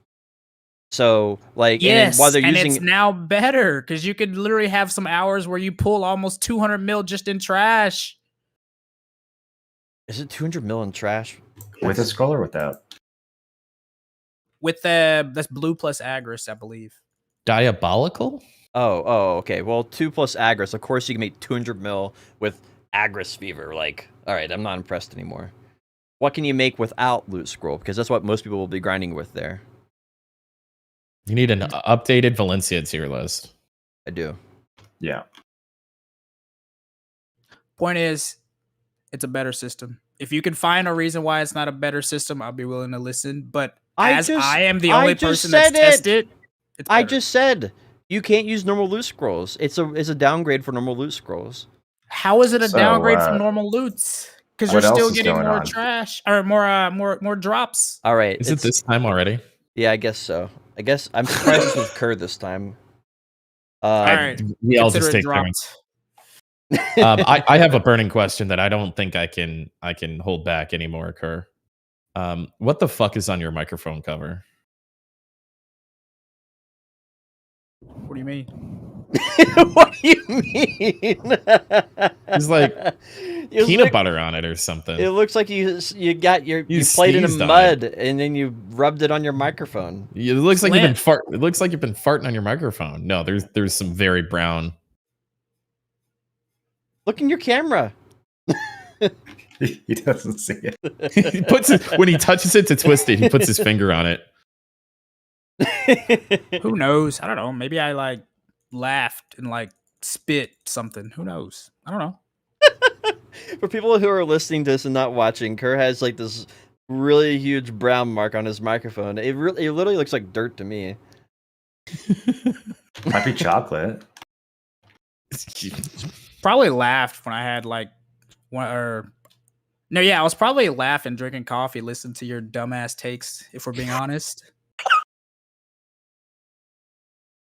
Did I buy you that much, Kerr? Ooh, Kerr's fired up, man. no, I'm just saying in general. Okay. It's just Well, you know, banter. I get so for people who know, Silver Mines is way better than it was before, and Kerr has tested this thoroughly with has a spreadsheet he can give out at any moment. Yeah, for sure. I'll do that after I search on the LinkedIn database to find about the Pearl Abyss and Cacao monitor or funding the merger of the game. Yeah, I got you, dude. No problem. Yeah, but you can It's actually on the do list. that. The development of the game. But that actually exists, though. Yeah. Yeah. Okay. Anyway, you can now sell items to your from your warehouse. I don't know exactly how this is implemented into the game. But it looks like you just go to your warehouse, there's a sell button, and then you can just sell things. But you cannot buy them back if you sell them in this manner. So make sure you don't sell things that you don't want to sell, because that'd be kind of bad to sell your dandelion or something and it's gone. Didn't we go over this last week? You can just make a ticket and get it back. Oh yeah, True. I forgot. True, Yeah. actually. That's a known mechanic in every MMO across all MMOs. So ignore Potion Shop's warning. If you sell it, just write a ticket and it will guaranteed instantly be put back into your inventory. Yeah, it's been verified by many streamers. At least 2. Global Lab has not come out as of now. So there's no Global Lab information to be had. I checked before the podcast and there's nothing there. So Darn. I guess we'll have to follow up next week with what they're doing for Global Lab. I assume this is going to be the new dungeon up on Global Lab with maybe some updates or something. So the new dungeon, by the way, is going to be a water dungeon. It's supposed to be tied loosely to Corsair, the class. So I'm kind of interested to see if we have any cutscenes, how it's going to relate loosely to Corsair, or maybe directly to Corsair. Be kind of fun. It's going to be very similar to the previous dungeon, where it's going to have 4 stages. We know this by looking at Corsair's trailer. It has 3 different locations and like a final boss. So if you want to see that, there's a trailer up for the new dungeon, and then you can also look at Corsair's trailer as well. Every time you say Corsair and you're streaming in the BDO directory, Pearl Abyss makes 1 fraction of a penny. Oh, that's true. It's a royalty. I'll send you the paperwork on it. Yeah, It's leaked. I'll write my that $3 penny check here in a second. I don't think there's anything else I have for BDO or New World. Do we want to get into Valheim? Are you going to play BDO before New World comes out? Probably not. Doesn't have anything interesting to me. Do we convert you? Are you going to play BDO after New World? Oh yeah, for sure. I want to play some of the new classes, get a few classes. It's going to be a good excuse to get Striker up to 62 and a few other classes. So True. I'll definitely pick it up and play a few days here and there. I tell you what, I on a scale of 1 to 10, I've been tempted at like a 4 or 5 to reinstall. Like, BDO is a good game to play when you don't have anything else to play, right? When you don't have anything else to play, it's a good to pick it up, fiddle around for a few hours, go blow something up, get pissed, turn it off, and you're like, all right, that was a day, you know? So I can see that, yeah. yeah, it's not a game that right now has any new content that I want to spend all my time in, which is kind of what I want from an MMO. I kind of want a game that I spend all my time in. But BDO is a perfect game to be a secondary game when you're bored of something, when you're bored of Path of Exile, or you're bored of Final Fantasy, or you're bored of New World. Like, pick up BDO and play in our Class of 62 because the new season's out. Get the Kaposha whatever, or the Pin whatever, and I don't know, it's just blow some time, and then New World to come out with a new weapon or a new game mode, and you can blow more time on that, right? So that's where how I treat BDO nowadays. And as a new player, you'll spend hundreds of hours in BDO, and you'll have lots to experience and enjoy still. But all of us are way past there, right? And the quality of life is making that even better for new players, I think. I kind of want to do a new account. Is what I'd like. I have like 2 or 3 like accounts that have like bare bones stuff on it. Why don't you just make a new character and not put any gear on it? I don't know. I'm not gonna do it. But I have been tempted. Absolutely not gonna do it. But I just thought it was interesting that like there's been 3 or 4 times this past couple of weeks where I've been like, yeah, it wouldn't be bad to remember why I hate the game. I haven't been tempted in the slightest, dude. I keep thinking that the more time that passes, the more like of a break that I have from the game, I'll feel like, oh, it's been a while. Let's log in and see what's going on. But I feel like it's the opposite. The more time that I don't play that game, the less I think about it, just ever. I think you're actually you're a little less picky about games than I am. You find enjoyment in way more types of games than I do, and I have a tougher time kind of adapting with this. That's true. You actually don't like a lot of good games. It's not that I don't like good games. Yeah, that's a very inflammatory way of putting it, which is his point. Well, I mean, you don't like Hollow Knight, so. I never fucking said that, you dumb fucking idiot, dude. Like, I've never fucking said that. I've never played the game. How could I dislike a game I've never fucking played? That's a great question. You should try playing it. Then you won't be tempted to go back to BDO. I thought you were reformed, Tim. He's been slowly unreforming, is what Aftershock's been telling him. That's it. Tim got kind of toxic towards the end of the beta. Really? Yeah, he was pushing deformed his reform. Oh, the last 6 hours of the beta, he was pretty much Tim 1.0. What? Wow. Absolutely not. The last 15 minutes at 3 a.m. Yes, it was the like last 6 they're hours. coming, they're coming, they're coming, they're coming. and then he did this. He did this where there was like where thousands of people were watching him on other streams, right? And then he runs back through. Run! They're coming! They're coming! They're coming! Normally, when somebody's running and screaming that they're coming, people like follow you. Like they're like, "Oh fuck!" They drop what they're doing and they start running. But that didn't happen there, and I was kind of surprised. There were very seasoned sniped streamers. No, but for the hours and hours before that, I took anybody who was on, and we 8v13s this group, that light armor group of kids, and did our best to fucking beat them up. So just whoever was on, it was like good vibes guy, a couple other people I didn't know. And Val was there for a little bit, a couple gamers, and then just whoever wanted to learn how to PvP. And we worked on mostly communication for the last 6 hours. We did so much PvP. I was very untoxic until the last 15 minutes, and then I blew it out. It felt good. Honestly, my favorite part of that whole thing was like when Moreland would be like, "Hey, Summit's over here," and people would just like, "Wait, what?" Oh, were you doing that? Yeah, I'm gonna do that on live too. Yeah, that was probably my favorite part. It was kind of hilarious. I don't think that's a bad plan. I think the craziest thing I saw in the New World open beta was the last day. The Syndicate faction would get a whole bunch of people at Windsward, and then they would jump on their bellies and belly crawl to the next region. I think it was like Windsward to Everfall, and it'd just be like, you just look around, there'd be like 30 people just like, where are you guys going? Like, and there's like just crawling along to Windsward or to Everfall. Strangest thing. But I guess that's what we call MMOs, right? It was kind of interesting. Like, what else was there on the final day? The PvP was insane the final day. It was just everywhere.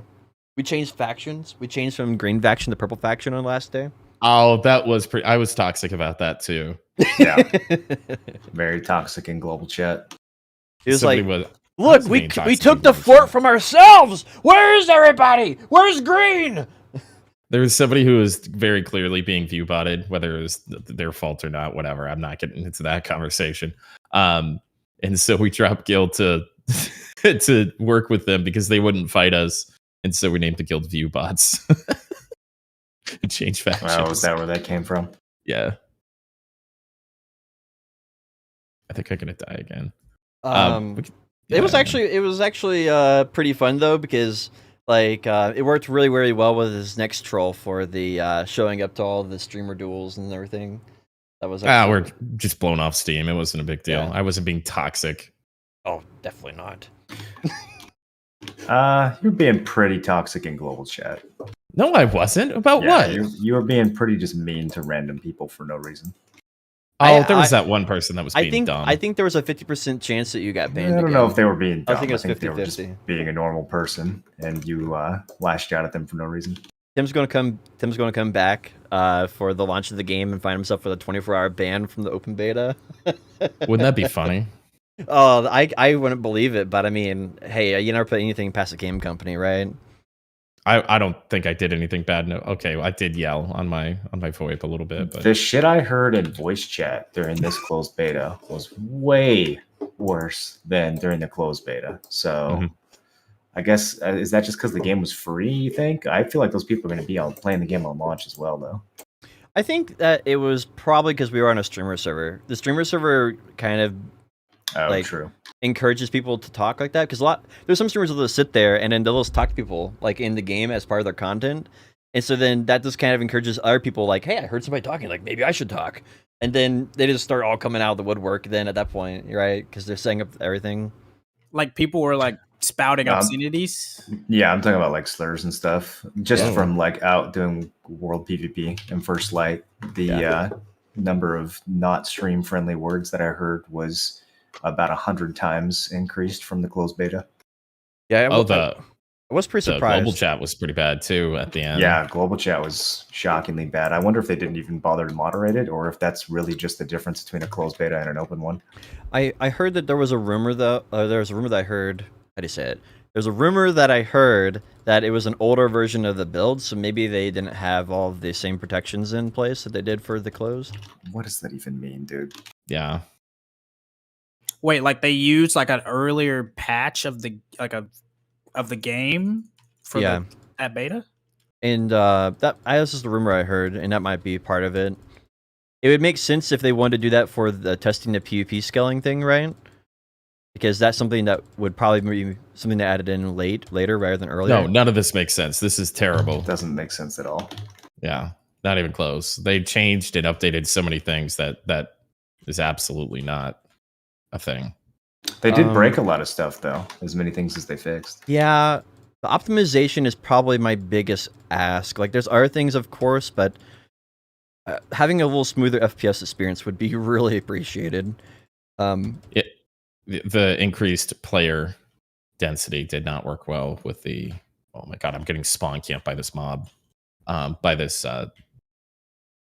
like they doubled the amount of players, and you can feel they fixed it everywhere. the queues, but then all the extra people that were in the game were laggier than ever. So I don't know if that's really a fix. I guess it's the kind of thing that resolves itself after the first week when people start to spread out more. But man, I as much as I don't like sitting in a queue, some of that lag we had in those starter areas is going to be pretty intense. Yeah, it wasn't as bad as the lag that we got in Siege, though. Like the Siege we were in, as far as lag's concerned, was pretty fine. Yeah, it seems like to me that they sacrificed quality of service and for how do you say it? Quality of service for more stability of servers and like more people in the game. You think that Siege was fine, Tim? Yeah, you didn't? No, that was horrendous. It wasn't nearly as bad as the other ones. It wasn't like choppy. It wasn't bad because we weren't in the main ball. Yeah, I went to the main ball multiple times. It wasn't like freezing as and bad, you could right? Control your character the whole time. Yeah, you had lag problems. I was getting massive rubber banding and shit. Yeah, I don't think I rubber band once. I would swing my weapon and there would be like a 2-second delay, and then I would see a damage number. Ooh. The biggest bugs that I saw was like NPCs. Like I wish there were central servers, man. I feel like I'm being punished so hard playing that game from the West feel like Coast. every game should have central servers. I don't know why they don't. Your ping from where you are to Eastern servers is 30 to 40 ping less from where I play to Western servers. Yeah. That's like how every game feels. You have 20 or 30 more ping than I do going to the Eastern servers. That's not really that bad, honestly. It's probably the stability of the connection rather than the ping of the connection, because the infrastructure is so poor. Did you see any benefit with exit lag? Yeah, you can see your ping directly in game if you turn it on, so you can tell if it's working or not. What was the difference? I don't know, 5 to 10. No, it's not huge. Oh, okay. So there's pretty good. It's already routed pretty well then, huh? I wouldn't expect to see more of a difference than that on a game where I'm pinging 80 to begin with. Like, You're getting goes from 80 80 ping. if I'm going from 80 down to 70, that's a pretty massive difference. Bro. I wouldn't expect to go from 80 to 50. I'm getting 55. Ooh, maybe you should turn exit lag on. You are not getting punished, my friend. that is a very playable ping. Yeah. I gotta watch a VOD of your siege then, because maybe you just weren't noticing it, but the lag was obviously very, very still there. Yeah, maybe I wasn't. I don't know. I was. Well, all right. So for people who don't know, maybe you could explain what you experienced. Like the amount of, like, was it freezing? Was it just like delayed, teleporting? What was happening? Yeah, just delays on everything. So if I swung my weapon and hit somebody, like the damage number wouldn't appear until a few seconds had elapsed, which is like better than in the closed beta when you would just like swing your weapon and nothing would happen at all, or you wouldn't even be able to move your character for a while. But I feel like a lot of that had to do with just more people clumping, whereas this time around, I mean, it's the same thing as our early sieges from the closed beta. There weren't that many people clumping because people didn't have the survivability to stay in, and cannons were shredding you and everything else. But I feel like if you get a bunch of people clumped up on a point and they're all being healed and people aren't, instantly dying, it did not really feel improved to me compared to the previous test. Was there like an entire freezing and stuff though? Was there anything like that? Well, again, I wouldn't expect it to completely freeze up at a level 30 siege because you don't have people bodying the point in the same way. But it was the level 30 siege this time around was as bad as the level 30 siege from the previous time around, maybe worse.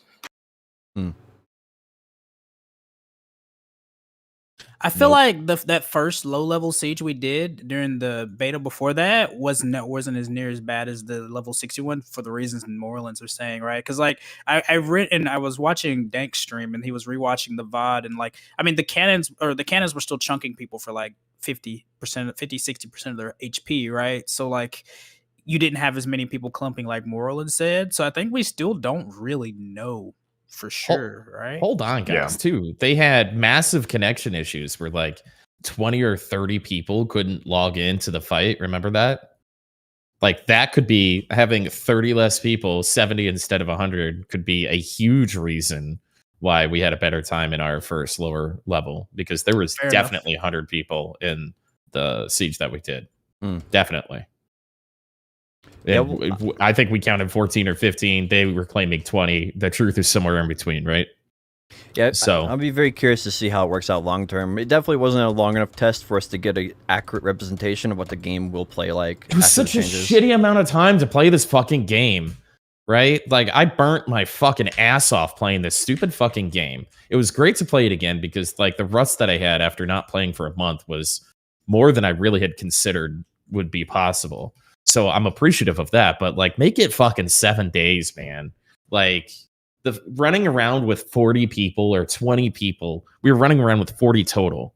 And then half of them quit after the second day. So having a roster of 25 people and the responsibility of trying to like report back and all this kind of stuff of what's going on was so fucking annoying. Like if it was 7 days, we probably would have had a 60 to 80% roster. But because it was 3.5, we had a 10% show out. It was fucking terrible. Just a bad idea. Yeah. Well, I think the whole point was just to test the server stability. I don't really think that they wanted us to get much out of it beyond that. But they changed things like PvP scaling and adding armor. They did a bunch of and weapon damage, and they did a bunch of this stuff, and they put all these patch notes out for us. And so, yes, but fuck. I almost think it would have been better not to even had one, to be honest. No, I disagree with that. But tacking 2 to 3 days onto it would have been a huge QOL for people taking this game seriously. It's a little disappointed to cap out at 52 is the people. purpose of a beta so that people who are taking the game seriously can practice and figure things out, or is the purpose of the beta so that the devs can gather info and fix what they need to fix? Well, a little bit of both, right? So the open beta should be like a good glimpse for people to try to improve pre-orders, right? I assume that that's a strategic part of having an open beta.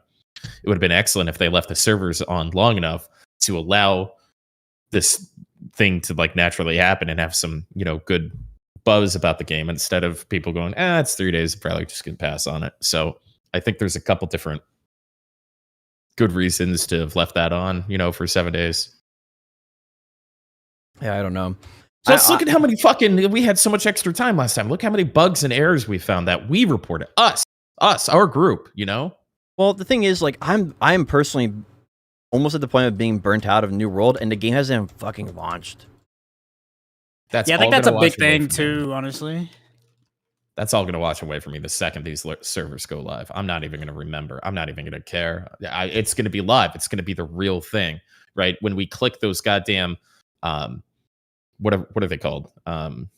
Territory bonuses. Those are going to be it forever. There's not going to be any way to respec or rewipe it. Like instead of just going XP, XP, XP, XP, territory standing XP, XP, we're going to be doing crafting bonuses, because wherever we get the most or wherever we craft, that's going to last for literally ever. And so having that finality of it, finally, I think, at least myself, I can't speak for anybody else, but for myself, having that kind of, I've been holding myself back in a couple different ways. Each beta, all right, I'm not doing any crafting here. All right, I'm not going to do PvP these days. I need to focus on this. I haven't been playing the game. I've been testing the game. I'm excited to go play the game. Yeah, I don't know. I'm personally tired. Like I'm like I don't know. I put like almost over 300 hours in at this point. And rookie numbers. I don't know. It's like there's nothing in the game that I haven't done, right? That's the truth. The only thing I haven't done is like crafting 600 gear score items. That's really only it. And like I feel like anybody who's been playing the game really, really hard is probably in a pretty similar boat. It's like it's hard to like. That's why I don't really care about a longer open beta, because like if I did an open beta that was longer, like what I'm going to put in another 200 hours and then have to start all over again like for a third time. Like I almost didn't play the open beta because I'm just so put off by it, right? Like I couldn't be bothered. So I think for me, what I'm looking for the most is our full force of, we're all going to be showing out, is what I'm trying to say. Sure, yeah, but that's going to happen on launch, right? That was never going to happen in the closed beta. That was never going to happen in the open beta. Well, you said that I've done everything in the game. Fair, you may have done everything that you want to do in the game, but I think the market difference is going to be how much more challenging it's going to be to accomplish the goals of the guild. And then playing with 200 people instead of what was closed beta was maybe 100. Open beta was no more than 25 at one time. And so launch day is going to be 200, 175, 225, whatever it lands up at. And for me, I think that's going to be a different feel for everybody. And for me, that's going to be a very unique challenge. I've never led an organization, even if, with Mr. Pay to Win's Guild too, I'm helping out with that. But we're working together. So we've got 300 people working together, meshing together and stuff like that. From the conversations that we've had, that's one of the I can understand your perspective on it, right? That's not the problem. It's the problem of like the perspective of the regular people playing the game, right? You have a unique way of playing the game, which means you have a unique way of enjoying the game, right? Which means that what I'm talking about is like how your average player will not really enjoy the current game, right? Like if they've already played the open beta and closed beta a lot. Like I don't know. So the point I'm trying to get around to is something that we've talked about previously offline, where the more you invest yourself into the community of the guild and like allow, show up to the events in the evenings and stuff like that, that's the brunt of my responsibility, the more fun you should have with the game.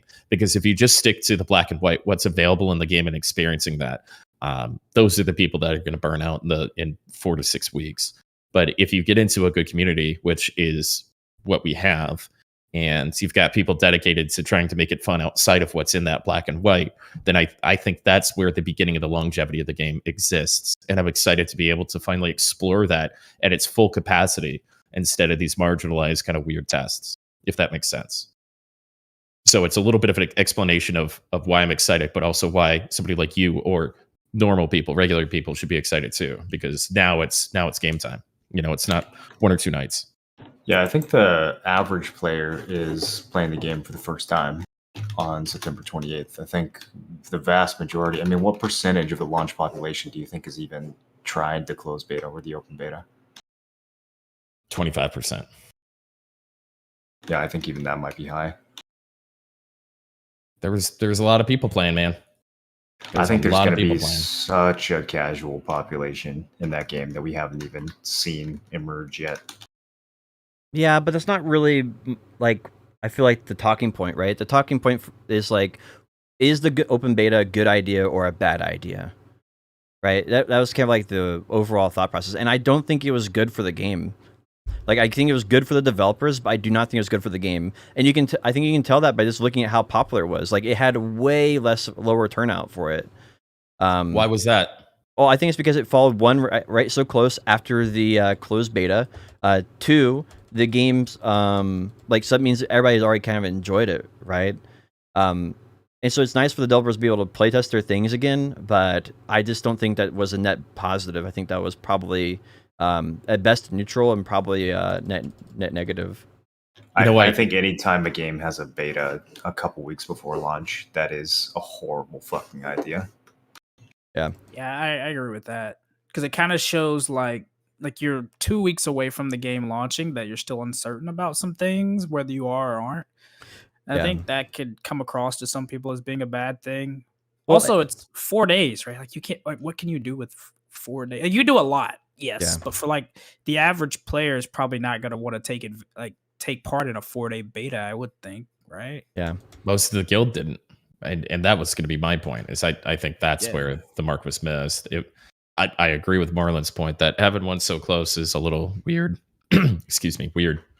But if it was just 2 or 3 days longer, I think a lot more people would have shown up. And beat that dead horse.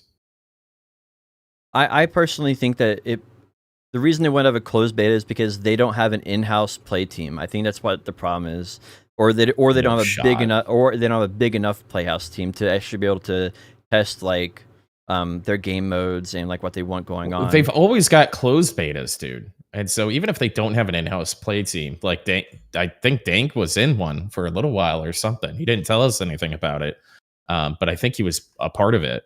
And so they've always he has over 1,000 played hours in this game. Dank does. The only reason the beta was open is because they wanted as many people as possible logging in and fucking with the queues, because the queues are the biggest thing in their point of view, or one of the biggest things that has a chance of ruining their launch. And they don't have time to fix a lot of the other things, but they can at least try to fix that. And in order to do that, they need thousands of people logging in on top of each other. So they made it open. It's really that simple. I don't think that they were trying to get a lot of gameplay shit figured out from this beta. How could they? The game launches in a couple weeks. Yeah, that's true. Makes sense. Do you think that as far as the game goes, do you think it would be better to still have had the open beta but be longer, or to not have had open beta at all? I think they should have called it a stress test rather than calling it an open beta. Yeah, even then, I don't feel like doing a stress test or a beta or any kind of preview to the game 2 weeks before it launches is a good idea. I feel like it just sucks the energy out of the game for the people who actually bother to log in. So Valinaris just came in and he said, dude, speaking of server stability, can we talk about how fucking stable that war we did was? 0 lag on my end. I don't know what was wrong with me then. If you look at my VOD, that shit was not good. I feel like you guys are so used to the game being over the top, laggy shit show that you don't notice. You don't notice when you have a little bit of lag. No, my problem. Take that There's back. just no way that you played that siege and didn't notice lag. Like I you guys didn't- must have your baseline expectation must be very low if that was your experience. my main problem with the game has been that people are teleporting now. Like the game, like in my this day-to-day experiences, like when you run into town, people are looking at they're running like 3 FPS into town and stuff. Like you're doing PvP and somebody will micro teleport, or like and it'll cause you to miss a shot, right? It's just like little small things like that are what's making it really, really. It's like you're when you lose, it's like BDO, but to a lesser degree. Like you lose BDO, like 50% of your fights you win because, or 25% of your fights you win because of lag, and 25% of your fights you will lose because of lag, and then the other 50% are determined because of actual skill or gear or something like that. And I feel like that's just like overall like a really, really bad feeling. And I think in New World, the game originally, like when we played the preview, was probably like 1 or 2% of games were determined by lag. Like this some phenomenally small amount that was imperceivable almost. And then with the open game, right? With the closed beta, I mean, it was like probably like 10%, and I feel like now that number's up to like 15 or 20%, where they're starting to get pretty heavily influenced by just the game not functioning very well. I don't know if the lag is determining outcomes of fights like in one direction or the other, but it just doesn't feel good to have so much inconsistency with the way that your abilities work, and to swing your weapon and then see the number come up 2 seconds later. Like whether or not that's making you win more or lose more, I don't know, but it doesn't feel good. Yeah, because it just feels like you're not in control.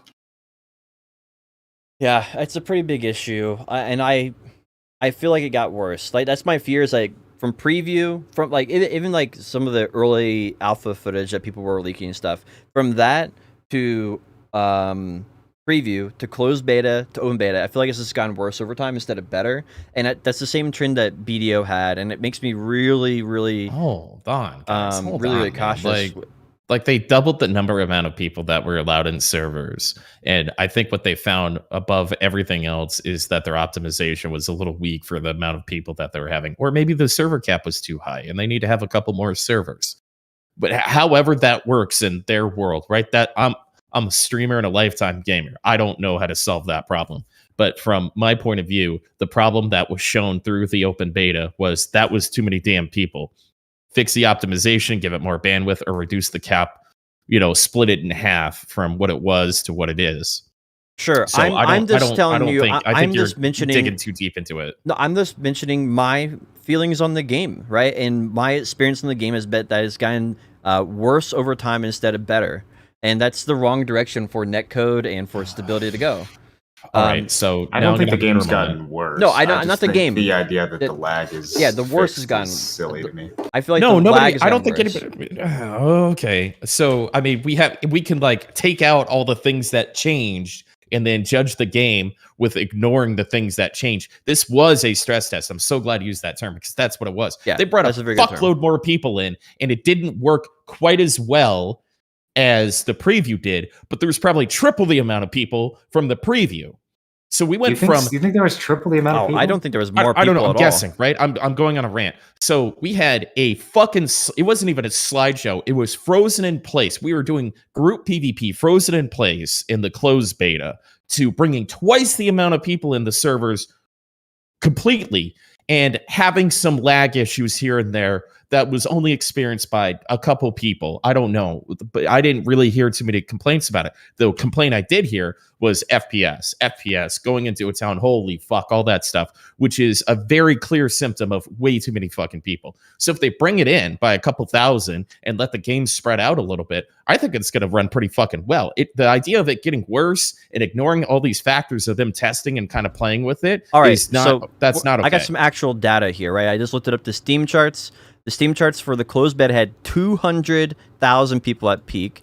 And for peak for the open beta, right? Not the closed beta, the open beta is 141,000. That was the peak. Yeah, that's what I thought. Yeah, there's no way that there was more people. It had less people. They had double the amount of people per server. That doesn't matter for what we're talking about. They had the same number of servers. How did they have? They allowed double the amount of people per server. I'm sure there were some dead fucking servers. That was my biggest concern picking a server. How do you know that there was double number of people per server? The cap, they doubled the cap. I don't care That if we was double what the they cap, but Yes. they doubled the cap. Went from They had less 2,500 to people, and it 5,000. was more laggy. Oh my god, per server. I We were don't on a care server that if they had a doubled 5 it. I don't care. My experience is it was You more can't laggy. not care about something that affected it. You can't just shove that off. That's my entire point. There was a 5-minute queue the entire time this thing was live. It was capped. There was double the amount of people than the beta that you played, that we all played together. So instead of 2,500 people, there was 5,000 on this. The Steam charts don't fucking matter about this. I didn't realize that they doubled the population of each server. Did they say that Yes. in the patch notes that they increased it by 2x? They said it. They Hold said they up. increased it. I don't know if they said the exact amount. I'm You have to go- 99% sure I read double. I'll pull it up just to triple check myself, though. The form is gone. You'll have to look up the Excel sheet version of it. They turned off their form again, so you can't find it there. But anyway, like the core of my argument here is like if they doubled like the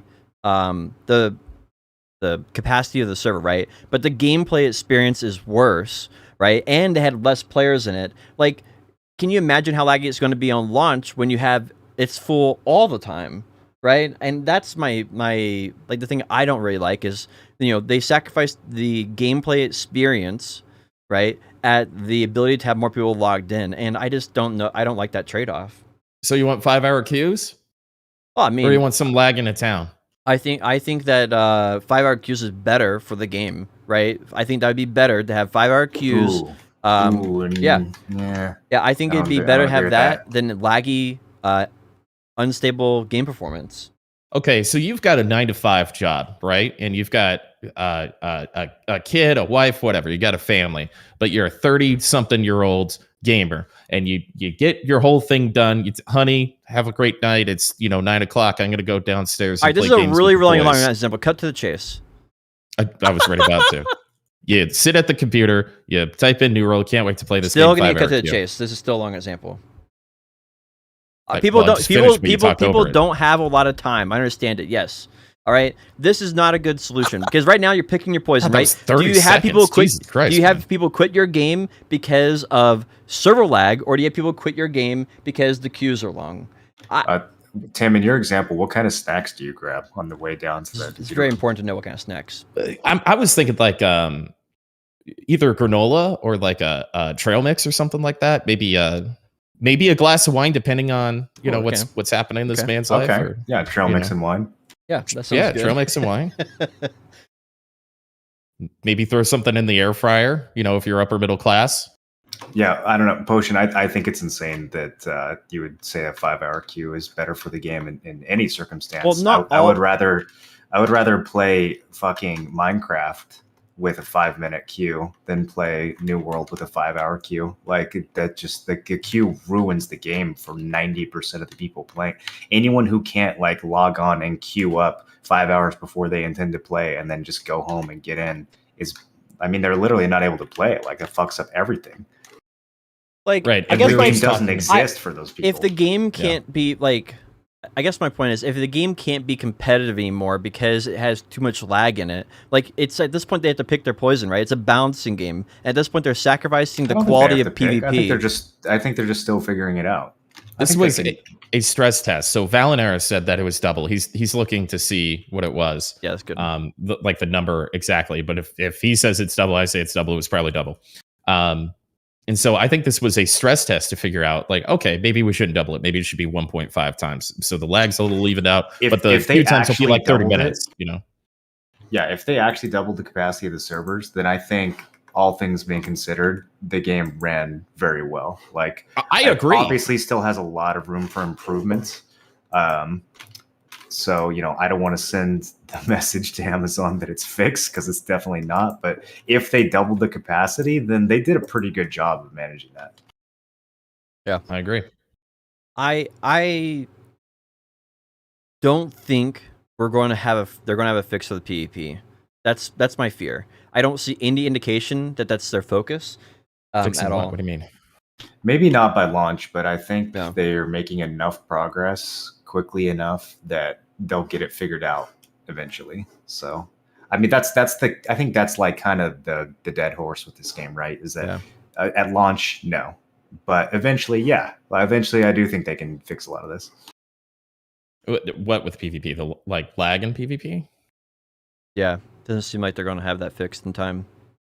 Yeah, but the demons that they're fighting is like balancing netcode and the amount of people. It's not like BDO lag where it's this weird inherent like netcode thing and shitty cheap servers. I think this is just a balancing act, you know. I think the netcode in the game is very good. I think it's about like server load and figuring out how to get all that working when there's too many people in the same area. Yeah. Like overall, I think the netcode in the game is extremely good. It might be the best I've ever seen in an MMO. Like, I think even if they just ignored that, right, they'd still be leaps and bounds ahead of most. Like the game population will fall off, and it'll still be better than every other game ever existence. What's your mechanism for judging if it has good netcode or not? Just like your abilities do what they're supposed to do without like rubber banding or desync. Outside of cases where there's 150 people in one area, which is why I think it's more of a server load issue. In BDO, you can 1v1 someone and you'll have desync in 80% of your CCs. Like that's bad netcode. It doesn't matter how many people are loading down that region or that subserver or however they've divided it. It's just bad. There's just no way to make it not bad. Even when you're on a fresh start server, like a fresh restart, and you flag up on somebody and you grab them, they're still It's also around. Like the way the game compensates as well. Like if you look in BDO, you CC somebody, they teleport, and then you walk to the place they teleported to, and then they teleport back. Mm-hmm. By the time they stand up, they've been in 3 different locations. Like in New World, when there's desync, you'll see someone kind of like moonwalk a little bit. Like the adjustments the server makes are much more subtle.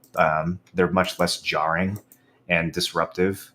There's just a lot of ways that it's, even when the servers are fucking up, it's a smoother experience. That's why I say the netcode's better. So when you say netcode, you're including things like server tick rate then, as well as the way they program adjustments and stuff?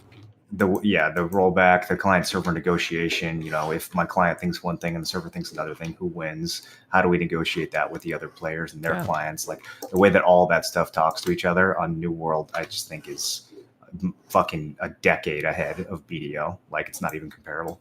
Yeah, that makes sense. So my whole point to this whole thing was like, just let's peel it back. Let's look at what they were doing and what they were trying and what they actually accomplished in this appropriately renamed stress test, internally between us. So if you look at the game outside of PvP, I think across the board everything was improved. There were some new issues that cropped up because of things that got fixed, but I think overall the game has moved in a phenomenal direction. I can name one thing that I think was in the wrong direction, right? And the PvP server thing is something that seems to be on the back burner, which is indicated by the fact that they went from a full PvP game to a not full PvP game to having PvP be a side late game objective, and PvP be optional flag up, right? And then on top of that, adding expeditions instead of more PvP content. So I think honestly, with what their goal is, which seems to be more PvE focused, making sure everybody gets into the server, I guess they're knocking out of the park, right? And then I think the open test probably, or the stress test, really did a good job of accomplishing those goals.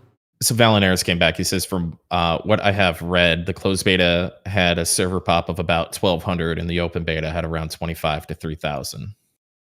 Interesting. It felt like it too. You could definitely. I mean, it was jarring how many people were in each starter town. You imagine if there wasn't more than one starter town. One thing I found pretty interesting is I only had an issue loading between zones. So it looked like the servers, like the city themselves, is like on its own server. Because whenever you have people running in the city or out of the city and you happen to be nearby, they get this like little stutter to them. And then when you get into town with them, they look fine again. Which I assume is just like a transition zone between servers. So I thought that was pretty interesting, and I'm wondering if that was new or just something that we were able to notice now because the servers are more laggy. Yeah, I mean, we were able to find, chat just brought up dodge bug, right? When you couldn't dodge, you had to like relog and stuff. There is, the whack-a-mole of issues that come up. Game breaking, but likely easily fixed. So I I wish would- that this stuff had come up earlier, but and we didn't have an open beta two weeks before. They Well, really should. It's just the nature of having slowing down the server tick rate, right? If you slow down the server tick rate, which then increases capacity, which is what they did, then that causes other issues that weren't there before, right? And this happens a lot in BDO, where they'll slow the tick rate because they add a new region, and then new undiscovered bugs in PvP appear, right? So it makes sense that we would have new issues that would appear because the servers were either loaded with more people or the tick rate was decreased, whichever way you want to look at it. So I don't think it'd be something very hard to fix, though. I think most of those things are pretty easy to add a quick little code if check if player rolled twice or something like that, right? Don't think it's very hard. I don't want to get into a tick rate conversation. How you doing over there, Kerr? I'm just staying in my lane, dude, because I didn't play the last one. But I'm enjoying the banter. I should probably learn that more often. You don't, Dude, I missed your feelings so much. Potion just fucking took it right from me, man. I was really about to say, you're staying in your lane because you don't know about something? You don't have relatable experience, so you're staying quiet? Yeah, dude. I'm just saying. But Potion ripped it from me. Well, I should do that more. Fuck you, dude. That was a good one. Yeah, I'm looking forward to playing on live though, because it's kind of interesting that the dynamic they added between. I mean, I know you guys didn't really do a lot of healing, but the idea that having cloth armor, you're now going to heal for a lot more, and if you have heavy, you're going to heal for less. So it's like, well, if you're dead, you heal for nothing. So it's going to be. I'm kind of looking forward to testing the differences. I don't think we're going to see a single cloth healer, bro. Maybe medium, but I don't think anyone's rolling cloth. That's suicide, dude. Yeah. If I see a cloth healer, I'm abandoning any objective and just tunneling on that person. Well, one of the big problems that they have with it is that they fixed a lot of the healing bugs, which indirectly buffed the healing staff, right? The life staff. And so, although they decreased the healing in heavy armor by 20%, you effectively do the same healing you did in closed beta because of the bug fixes, right? That's kind of the problem with Ice Gauntlet too, is they fixed a bunch of broken stuff and accidentally buffed the fuck out of it. Yeah, and the bug fixes were correct, but now the damage is like too high on Ice Storm and stuff. Right, the 35%. Yeah, but with healing, the limiting the splash of light to just groups was probably a really good change. It seems really strange though, and it makes a lot of people frustrated. I feel like there should be another way of addressing it, right? Another way of addressing that, other than making it where you can only target certain people arbitrarily. It's not arbitrarily. You have to have a little strategy and set your groups up appropriately. Yeah, I think making it group based isn't the end of the world. I think that was a good call. Well, if you make it group based, then people start wanting, like, I want a platoon, I want a raid party, right? I want a big group of people. Well, and then they need that regardless. But you can still have groups within a raid party, so you can still keep that mechanic. But they 1,000 and a billion% need a raid party. Why? What's the main benefit you would want from that?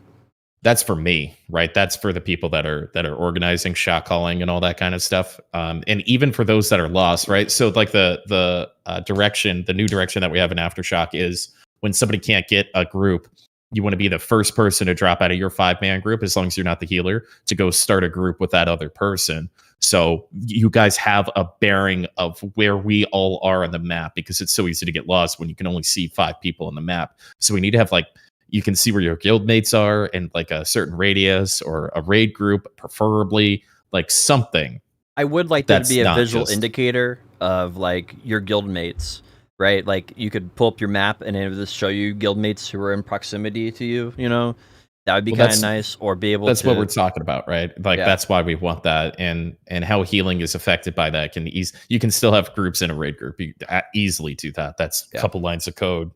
Yeah, I just don't like the thing of it popping up on my screen. I don't need to see everybody's name on my screen type stuff, right? It's just like extra UI and clutter for no reason at all. Like all I really need to see is I need to be able to see that guild icon on someone, or see them on the map like you said.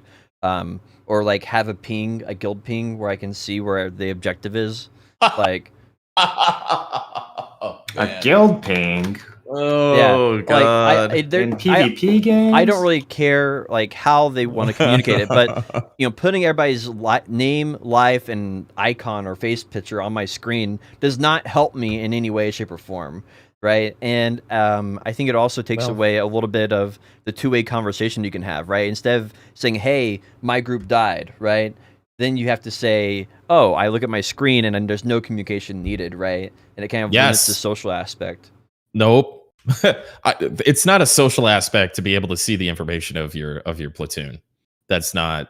Oh, well, I mean, you would say like, all right, flex group is dead, right? Or flex group holding A, right? Those are like communication things that are just not needed if you have a platoon. War is very cluttered as it is, so if I can just look at who's alive, or see where people are on a map, I don't need it on my UI, right? Like, I actually hate having allies' names on UIs. I don't want anything on my screen when I'm fighting necessarily. I want, like a BDO, I always turned off my allies so I could just see my enemies. But when I hit the map, or look at my mini map or whatever the case is, there is no mini map in New World, but when I hit the map, I need to see where people are, and that's what I'm talking about. That's why we need. I would love to see like a little green I can see dot, everybody's, like on I can the see map. everybody's health off to the left too, right? And so, if you didn't want that, I'd feel sorry for you. But like that little bit of screen clutter during group PvP stuff, your annoyance of that versus the convenience of knowing the health of our ball and being able to make calls. I'll take that trade on your behalf. Well, I think that just comes down to like simple things like, all right, if you are a counselor or a guild officer or whatever the case would be, you could have an option to turn on to see everyone who's participating in the fight, right? And it'll just give you a cumulative health bar of your entire group. Well, it helps with healers and stuff too. I think there's ways this to is a long tenet of like, this is like a thing Asmongold should die on the hill for. Like this is a big World of Warcraft thing, being able to have like raid bars and stuff. And yeah, but you can see what they did to World of Warcraft. Like you have these notifications, you see DPS meters, and like I don't think that made the game any more enjoyable. Like people said they wanted it, right? People said they like, I want to see my my DPS. I want to see the top healers. I want to see my global cooldowns. I want to have these pings go off and mods go off for my UI when a mechanic's happening. And I don't think any of that really made the game much more enjoyable. And I think Classic kind of demonstrated that in a pretty good way. So I think there's a balance to it, right? If you go I think there's a balance to it.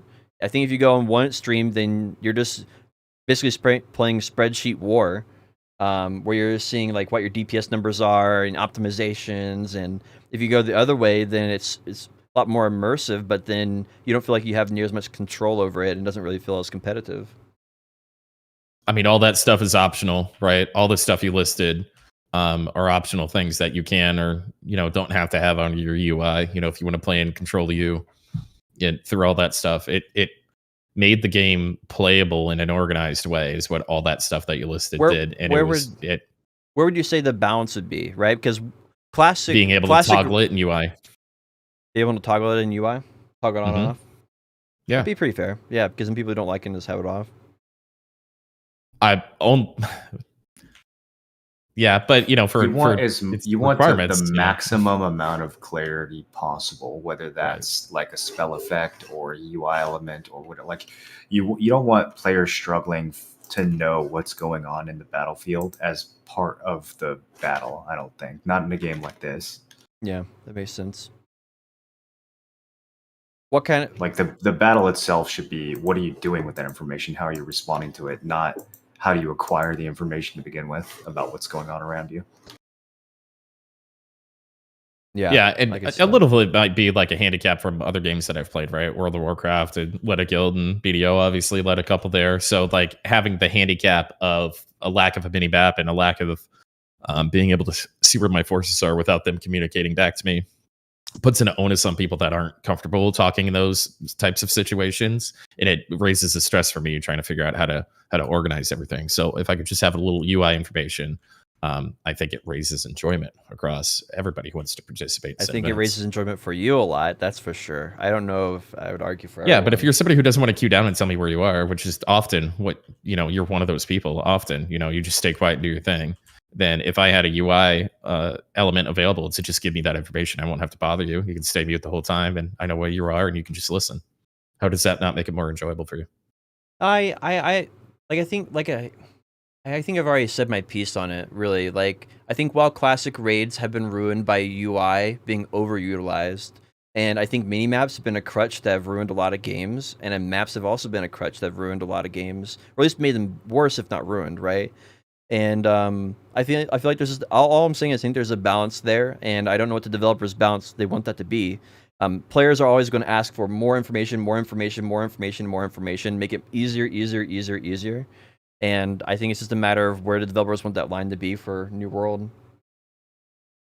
Yeah, I don't know. When it comes to WoW Classic, I definitely don't think the UI mods were ruined it. I think the mechanic mods that tell you where you need to stand when a boss effect is going off, I think that's what ruined the game.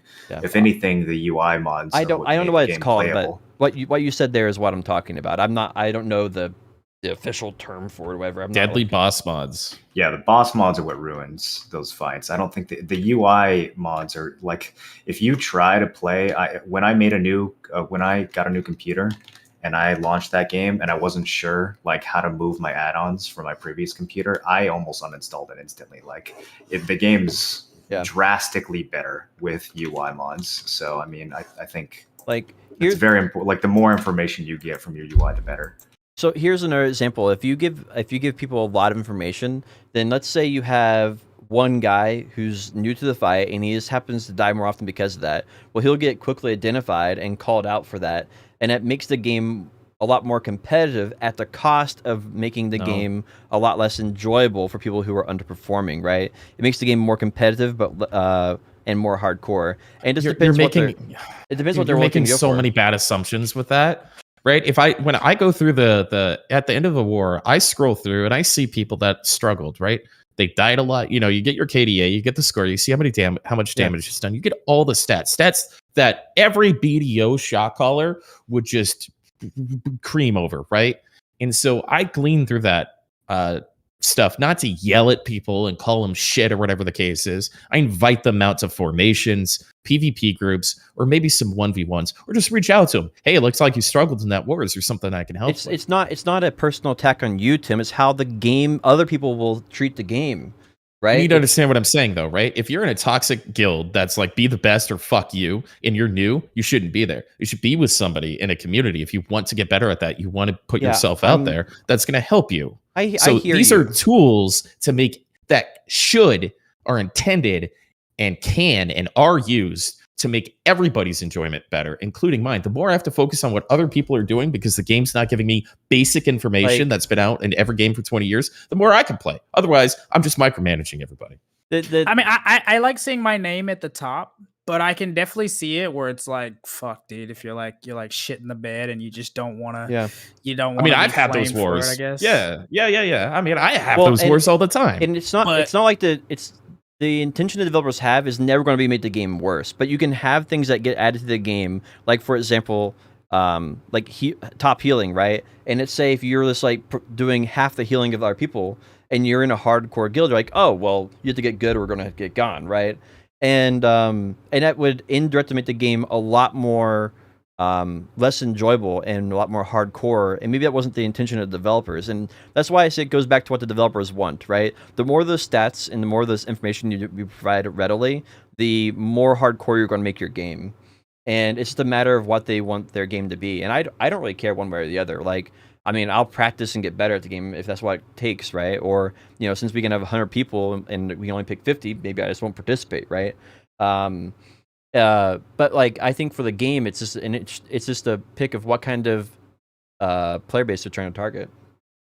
I think in terms of UI's customization, like the more customization you have, the better, because it kind of suits both sides. Where it's like if you want more, then you can turn it off, and if you want it, you can turn it on. I guess, right? I do like that customization and the freedom of choosing is probably the best way.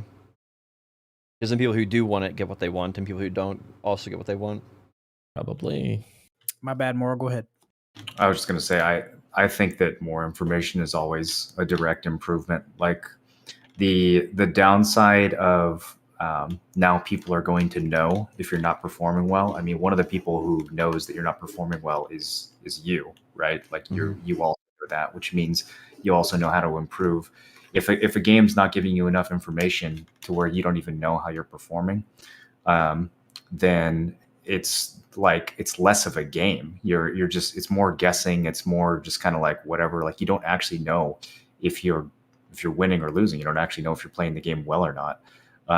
I think like even if we go back to the tab targeting game example, playing WoW or playing FF14 with and without a DPS meter, it's a direct 100% improvement with a meter on.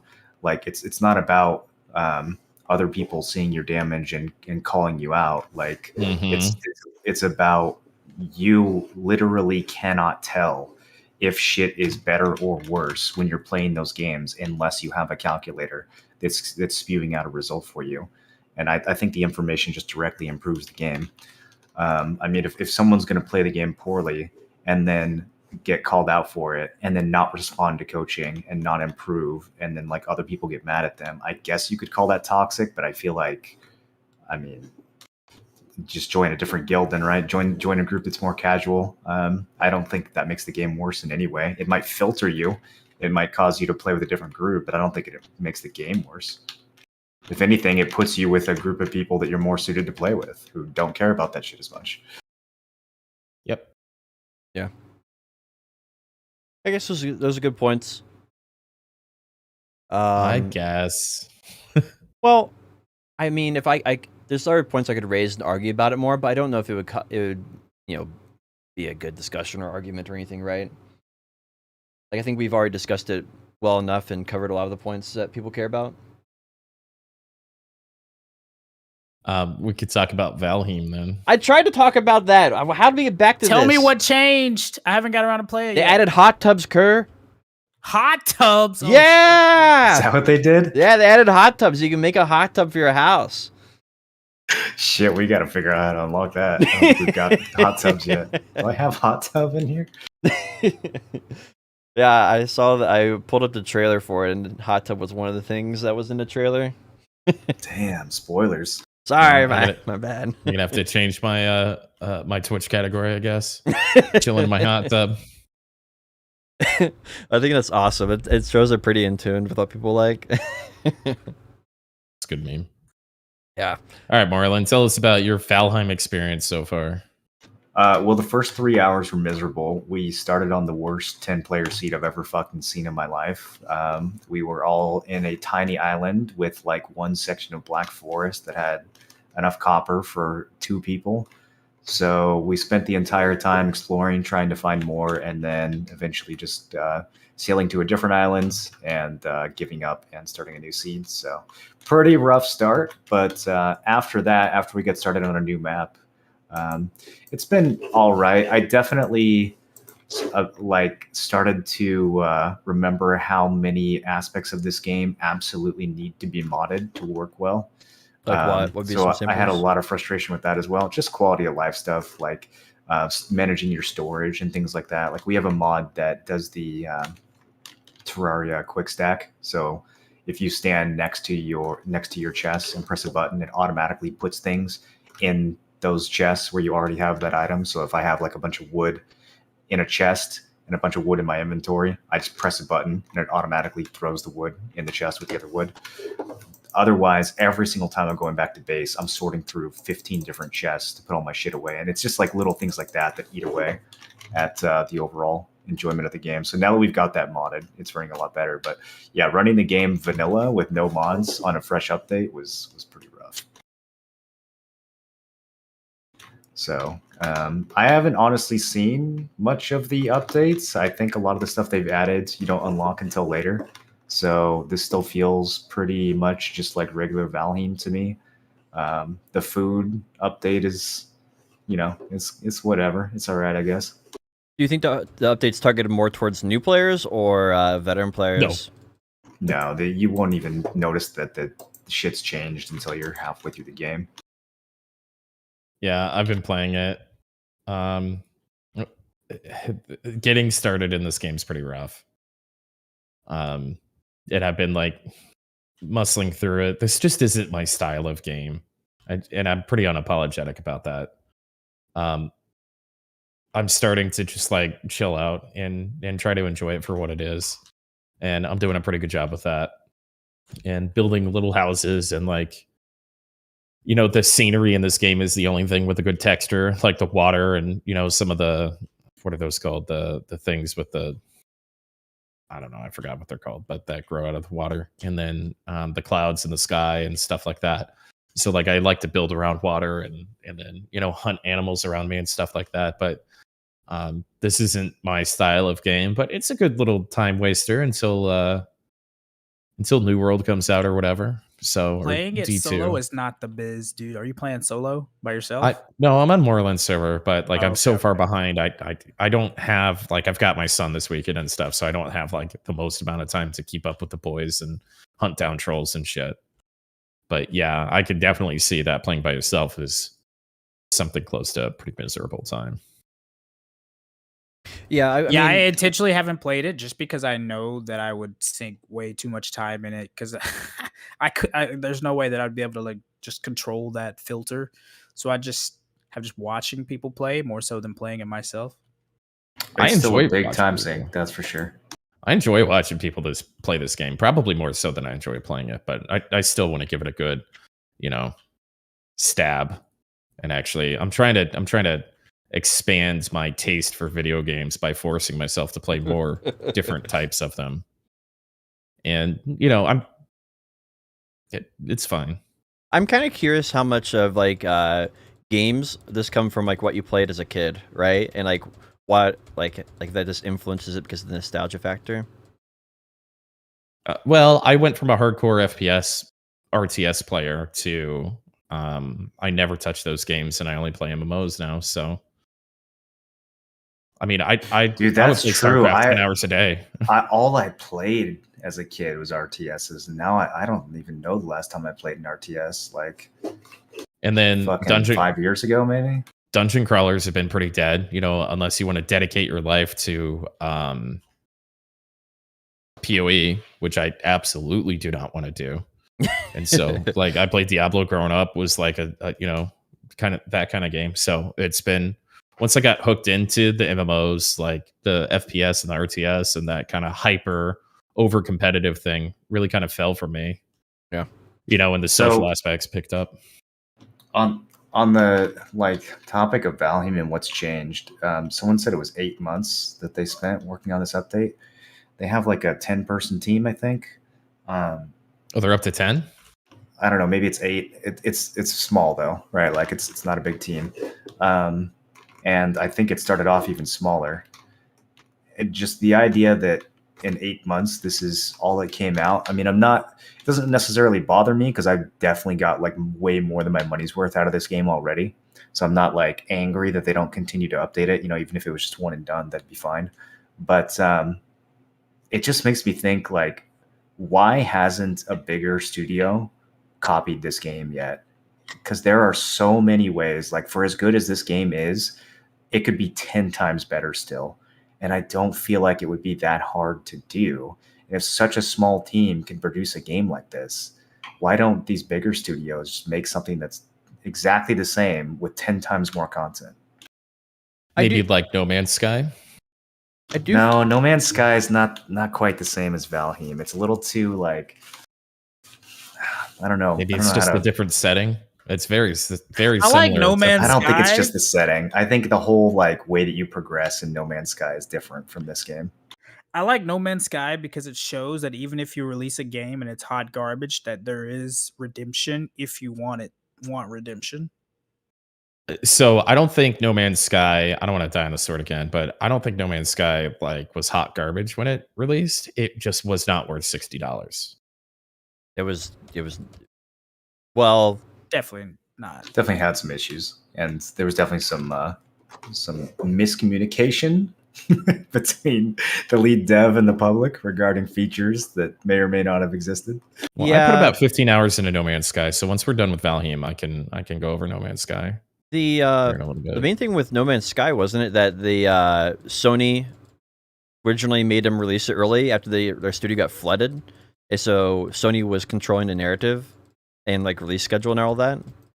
That sounds very plausible. And then like they had to sue Sony to get their game back and then redevelop it, and that's why it's good now because he actually God. there was some like crazy story like that. I don't know the full details, but it was something like that. If I build a campfire on a wood platform, is it going to burn up? You can't build a campfire on a wooden platform. Thank you. It has to be on the ground. That's probably for Yeah, safety. I think the main thing is, I don't think it's as easy as you're making it sound to copy Valheim. Like the fundamentals are really, really strong, but those are not something you can really teach. And if someone copied that, it's very likely that they would like fall short of like understanding why the crafting is good. Like it's simple things with the crafting where it works together properly. But if you give it to someone else and a bigger budget, they'd probably just make 3 times the items, make it twice as complicated, and then wonder why it's not working. And they wouldn't really have a good explanation for that. You really think there's like genius behind this game? I feel like all this game really is 3D Terraria. I don't feel like it's that genius at all. I mean, it's an excellent game. Don't get me wrong. I think that, it's very cool what they've done with a small team, but I don't think that you need 600 IQ to clone this game. I don't think you need 600 IQ, but I will say that there's definitely more that goes into that than making a new shooter, which is why I don't really get the hype a lot of time when people are freaking out about the newest shooter or BR on the block. But I will say it's probably harder than you'd think to make one that feels good. I think it requires some like really good understanding of that, and like the main thing is balancing, right? It's balancing and not over cluttering, because it's really, really easy on a game like that just to make like a few too many items, and then you have to scroll down your inventory and it's a mess. Like that's part of the reason why like New World does, I think, pretty well, is because it's not very complicated, right? It has a layer of complication to it, but on the surface it feels simple. And this game without mods is 100% a mess. let's get that straight. Wait. I mean, there's redeeming qualities to it, but without mods, it's a mess. I thought it was pretty good. I didn't play a modded version of it. Yeah, I mean the formula is really simple, right? You go and you get stone tools, and you use those to get flint, and you use the flint to unlock copper, and then you use the copper to unlock bronze, and the bronze to unlock iron. Like, it's literally just the same shit you do in Terraria and other games, right? Like, I don't know. It's kind of surprising to me that someone hasn't just done this in a way that's way more polished. Because like even the terraforming in this game, compared to the things you can build in other games, is fairly limited. Like I think the structures look cool, but it's at the end of the day, it's really just a few different Lego pieces that you're snapping together. You can't like tunnel or anything like you can in Minecraft. There's limits to how much you can dig. Like there's really every part of this game, as good as it is 10% as fleshed out as it could be with a bigger budget and more time. And so, that's where like I feel like the bigger studio just coming in and cloning it would be just massively successful if they did it right. I don't think it would be that hard. Now, speaking of games that could just clone it, Bigcraft, I don't know if we want to talk about that a whole lot, but Bigcraft, it basically feels like Valheim to me, but with an MMO aspect to it. And we can get into that a little bit later, but I think that is someone who has looked at that and probably said, yeah, we can do that and make that a game that's playable and enjoyable.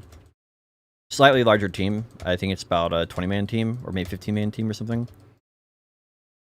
I don't know if I can get into the art style for that game. Really, the art style? You ever see a game called Trove? I think I've seen that. Yeah, it was like an MMO styled Minecraft where like you could build your house, but you could also just like transport it to like the different worlds that you're grinding at too, so you didn't have to like constantly rebuild it. So I built like this huge penis structure, and I just put it wherever I was like grinding because I was really mature. But there's been a lot of different iterations of that like MMO style that Potion's trying to bring up. That reminds me of a game like Trove. Yeah. But I don't know. I don't see what's super unique to Valheim personally. I really don't. And maybe it's because I haven't played it long enough, but I've watched people play it at higher levels. It has And it just yeah, it has a basic progression system, and it does it on a good job. It does a good job with that. yeah. Like it, and then I think the thing that makes it a game instead of just being like just a crafting simulator is the fact that you can like build a house, you can dig it down in the ground. I feel like all of that kind of rounds out the game pretty nicely, and in fact, you have like these bosses at biomes, right? Those are like some nice icing on the cake that I don't think they had to do, but I think that's what really makes the difference. Because it all synergizes together so well, right? You need the one set of gear to get the next set of gear to get the next region to get the next set of gear. There's kind of a nice little pacing to it. All I want is a game with Dark Souls combat, Terraria's progression, and Minecraft's terraforming. Is that so much to ask? Dark Souls think combat in Minecraft. I think the terraforming is pretty hard, actually. I can't think of a game that's done terraforming really well. And Minecraft only kind of works because it's blocks. Is there a game that's done terraforming really well? Well, there's a game that came out before Minecraft by the same people called Worm Online that had extraordinary terraforming. But it was a little too autistic for the general populace, so they turned it into Legos and made it Minecraft instead, and then they made billions of dollars. So that was how many years ago? I'm like, surely someone can make a Minecraft game that doesn't look like Minecraft at this point, when even the Minecraft guys did it before Minecraft even came out. Yeah, maybe. I don't know. I can't... There has to be something we don't know about it because it hasn't been done, right? If it was easy, then someone surely would have done it, right? I guess. I don't know. That's what I'm saying. Like, that's why I'm like, why hasn't anyone done this yet? So what kind of parts of the Valheim update have there been? Like, what's like what's the main reason to do it? I don't know. I kind of just wanted an excuse to play Valheim again because it had been a while. I don't think the update is really that substantial, to be honest. Like, the main thing I'm looking forward to is there's some weapons that were trashed before that are good now. So, I'm going to be doing like a battle axe playthrough instead of the, Metafrog one-handed shield build that was like mandatory before. So yeah, just stuff like that. There's some new, like, I think there's a few new content things. I'm trying not to be spoiled too much, so I didn't look really closely at the detail, but I think there are like I already found a new crafting table that wasn't in the game before, so I don't really know what that does. It's called a cartography table. So that could be interesting. It could not. Again, I haven't spoiled too much for myself, but yeah, I mean, it's just, for me, it was just a reason to log back into the game and see if I could discover some new things. I think really what the game needs is there's some content mods that people have been making where you have like, rare items and stuff that you can find. You can like level up your weapons in ways that are more interesting. That kind of stuff, like more reasons to go out and get mats and upgrades and, some more like, I don't know, treasure, I guess, that you can find, like more interesting things out in the world that you actually get excited about encountering. I think that kind of stuff would really flesh out the game. So hopefully they eventually release these new biomes that have been work in progress since the game's launch. But considering it took 8 months for them just to release this kind of somewhat small update, yeah, I don't know. Yeah, I wonder. Yeah, it seems strange if they have 10 people and they only come out with some furniture items or something, right? That's basically all it was, right? There was not much else. But, he was saying that there's more. He's not spoiling. Yeah, there's more, but I know there's not a ton more, right? Like I don't know the specifics, but I know there's not like a ton of new shit.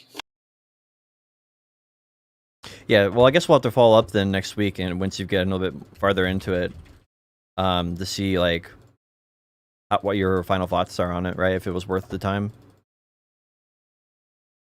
I think it's always worth the time. I mean, this is a good game where you can just hop on with your friends and like chop some trees down and build some cool looking shit, right? Like even just that as a baseline works really well in the game. And then it's got good music and good atmosphere, and it does. That's kind of what I was trying to say earlier. Like, it doesn't take much for a game like this to work, which is why I'm surprised that someone hasn't just taken this formula and blown it out of the water by making it Right. actually go over the top. Yeah. I don't know. I think there's more. There's like an intangible thing to it, right? Like you were saying on your stream the other day, that's like little pollen they put in the air, right? The fact that there's a day-night cycle to it, the fact you can dig into the ground, there's like plants you can gather, like, the way the crafting all works together, the bosses. I don't know. There's a little bit more there. I'm curious to see what they do with it with the big biome update. I want to see like what the ocean looks like eventually. If there's like anything special there, or like what was the other one that they hadn't worked out yet? They hadn't finished. So they have Mistlands, which is like the tier 6 zone after Plains, and then they have like a snow and like a lava area that are just very, very like it's literally just like blank landscape. They haven't added any content whatsoever there, other than like a snowy ground and a lava ground. So there's at least 3 more biomes coming that are each going to have, I assume, new monsters and new materials and new bosses. And like, that's the thing. Again, like, it's such a simple formula, right? All they have to do for this game is just add a new tier of shit to work for. And that's, an extra 10 hours of content practically. Like that's all Terraria does, right? Like they just keep adding, you go through and you do hard mode and then you kill all the same bosses and they have a slightly different mechanics. And then you get like the same axe you've been using, but this time it like, it's a little bit bigger or it shoots a new effect. Like it's just 20 tiers of the same shit that you've been doing with a little bit, cooler stuff each time. And you can just stack that for so long and create a game that has hundreds or thousands of hours of content. Yeah. I want to talk about No Man's Sky. Wait, did something happen with it? I played it. Oh, okay. Thoughts? So I actually initially bought this game and I defended it like in a really cringy way when it first came out to people that were like, right? So, the initial like concerns about the game were 100% correct, right? There wasn't enough content for a $60 thing, and building a game off promises, we get burnt off that so much. So they gave a 50% discount on Steam, attached to a major content release that I would have no context of knowing what it would be about. But the amount of like base building stuff that I could do, the natural progression, the different biomes, the amazing amount of different biomes. I don't know how long that gripping like biome differences, like eventually I'm sure you start seeing the same planets or different elements, these elements on this type of planet. And I'm sure there's like a combination of that. But there's obviously good planets and bad planets. I'm drawn a little more towards the aesthetics of it because I love everything exploration, space travel, like futuristic kind of stuff, spaceships, etc. It felt like it had a Destiny 2 type social aspect to it, where you go to the main base and there's other people there with their customized ships, and you can kind of like communicate or hang out with other people. There is a lot of like, you talk about what if Valheim was polished, and even though they're definitely 2 very different games, there's a string of similarity between the two. Playing these 2 games, I went from No Man's Sky to Valheim, and I'm like, all right, collecting stuff, progression, base building, a lot more story and mystery in my opinion with No Man's Sky, and like trying to decipher languages of different people and trying to figure out like where you came from. You can also name everything. You can name your ship, the planets, and everything in between. Poo poo pee pee, and the game is fine with it. So that's really cool. That's a big draw for me. But so I initially bought it on my PlayStation 3 when I was playing Diablo 3 on my PlayStation 3 to like go to bed. But like when my buddy wasn't on to run rifts with, I wanted something chill to just like go to sleep to. So I bought No Man's Sky, and I think it's a excellent option for the chill base build, hangout, little bit of story, but like content to kind of push the game forward naturally. You want to figure out how to mine those different things, because then you can upgrade your suit, and like the progression in the game's really rewarding. And that's what keeps like the times where I go, well, I could boot up No Man's Sky. It's because of how the progression is kind of teaspoon fed to you, but it's really rewarding when you get it. You're rewarded for exploration and flying around in space, and there's pirates, and you can build space stations, and you can trade with the NPCs, and there's a whole like BDO style, if you will, because we all play BDO trading system, where if you're in a solar system that has a bunch of copper and you fly that bitch to a place that has none, you're going to make a lot of credits off of that. You know what I mean? So Yeah. There's a surprising amount of intricacies and polish to that game that is marred by unbelievable, terrible graphical glitches that shouldn't be in anything related to a main release game, much less one that's been out and has had massive patches in the past 7 years. So it's a weird dichotomy, but 90, I'd give it like a 90% as far as like polish is concerned, but like the graphical issues that come up are just fucking weird.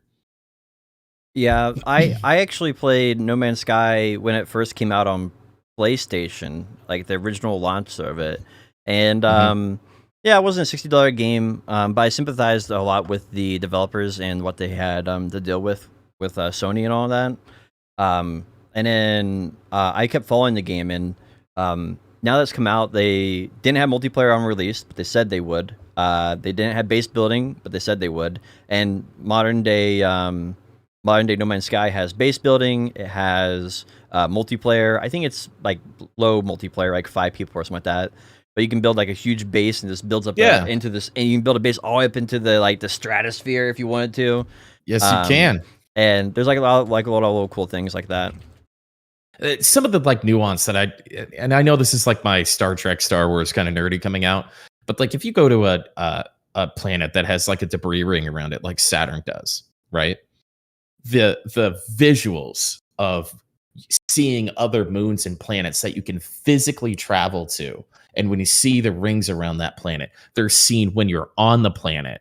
And if you don't like this side of the planet, you can fly. Like the scaling of it is serious. It's really, really immersive, for something where video games that normally just kind of skim over that kind of shit, right? They make sure that you can see that burning planet that you are on, that's only whatever miles away or whatever units away. And it's a measurable, scalable distance. And I think that is phenomenal. Turn the lights off, get the monitor close, and just kind of lose yourself in the game until you see an NPC glitching through the walls. Now, the way they've accomplished this is by you can name planets you've gone to, and no one else has gone to them. And the way they've accomplished that is by doing procedural generation. So sometimes you get bad planets and stuff like that.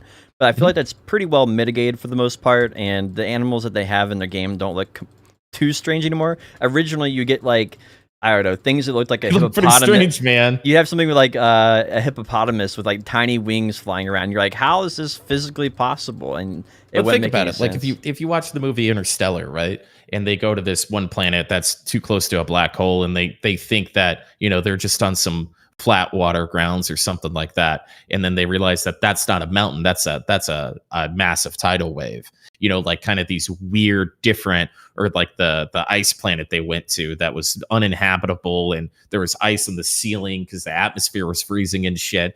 And so you get that kind of like alien sense when you find a bad planet. You're just like, this thing's fucked up. Like that's got to exist. When you look out in the night sky, that has got to exist in a huge way out there.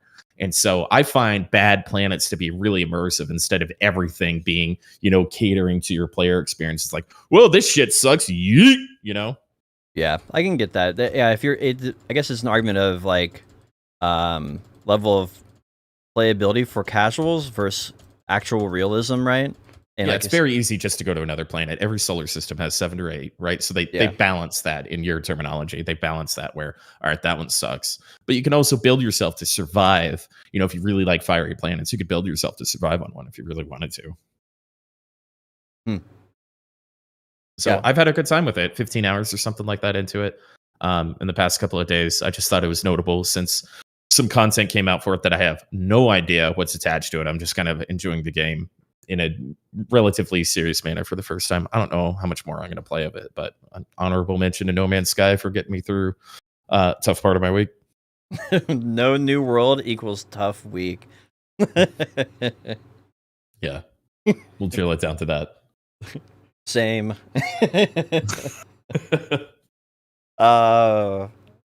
What else have I been playing? I've just been playing League. Been playing League. Been watching GDC videos. What's GDC? Game Developer Conference. Game I developers thought it go was there. goddamn Christians. They go there and basically talk about like the different practices for developing video games. I got Merlin on that one. Why? That's the first thing my mind went to. It's goddamn. Then there's a C, Christian. I don't know, goddamn Christians. God, I've been watching a lot of those goddamn Christians. Sorry. But yeah, so I've been watching a lot of those, just kind of getting some insight on it.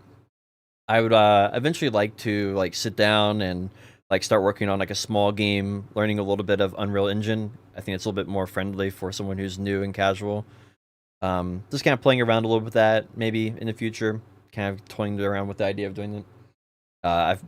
I've learned how to make models and stuff like that, like basic models, and I think it'd be kind of fun to like as like a little side project for something to do, because I'm at the point where like there's not a lot of video games that interest me, because a lot of them are rehashing storylines that I've already experienced in the past. And so I'm looking for games that have a really cool, interesting like social dynamic to them. And I feel like in the meantime, if I had free time, I'd like to spend it doing something somewhat productive, and I think that'd be, you know, learning how to do a little bit of game development, and that way I can have a better context on everything, and you know, I don't know, it'd be kind of fun. I think I'm going back to school. What? Don't do it. Yeah, Kerr's been going back. You're going for Well, you didn't go back. Did you go back? Is that what you did? Well, if by mean like, well, yeah, kind of. Like, so like I did a little school, like a year of college when I was 18, right? Like fresh graduated. And then I went to the military for 4 years. And then I went back like right when COVID started, because like, what the fuck do I do? So I guess technically I kind of went back. Oh, okay. Yeah, you know, I don't have any. I like my smaller stream community. I don't have any grandiose. I'm not going to be a 1,000 viewer Andy or ever quit my job again or anything like that. Just always be a little side thing for me. And I think that's the healthiest version and the most entertaining version of my content creation, which leaves me with a shitload of free time, especially with supply chains being the way they are in a post-COVID world. yeah, Work screwed. for me is just like super slow and super easy, and there's no real growth potential. So it's like, this is I probably should have started when you started, but I've got 32 credits or something like that. I could finish out an AA and grab a business degree in probably 2.5, 3 years if I tried. That'd be good. So I'm thinking pretty hard about that. You know, this past couple weeks of actually I played 50 something, almost 60 hours of New World in that weekend. And I was actually really proud of myself I had to sleep until about Tuesday morning after that, because I'd been so active and it was so jarring to my system to go back to those old habits.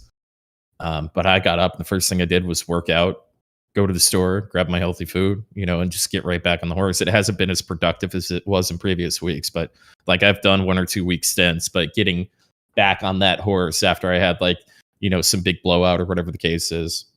No, honestly, I think it is. I think it is good to go back. Yeah. Like as long as you have a plan, right? Like, you know, you have some kind of idea.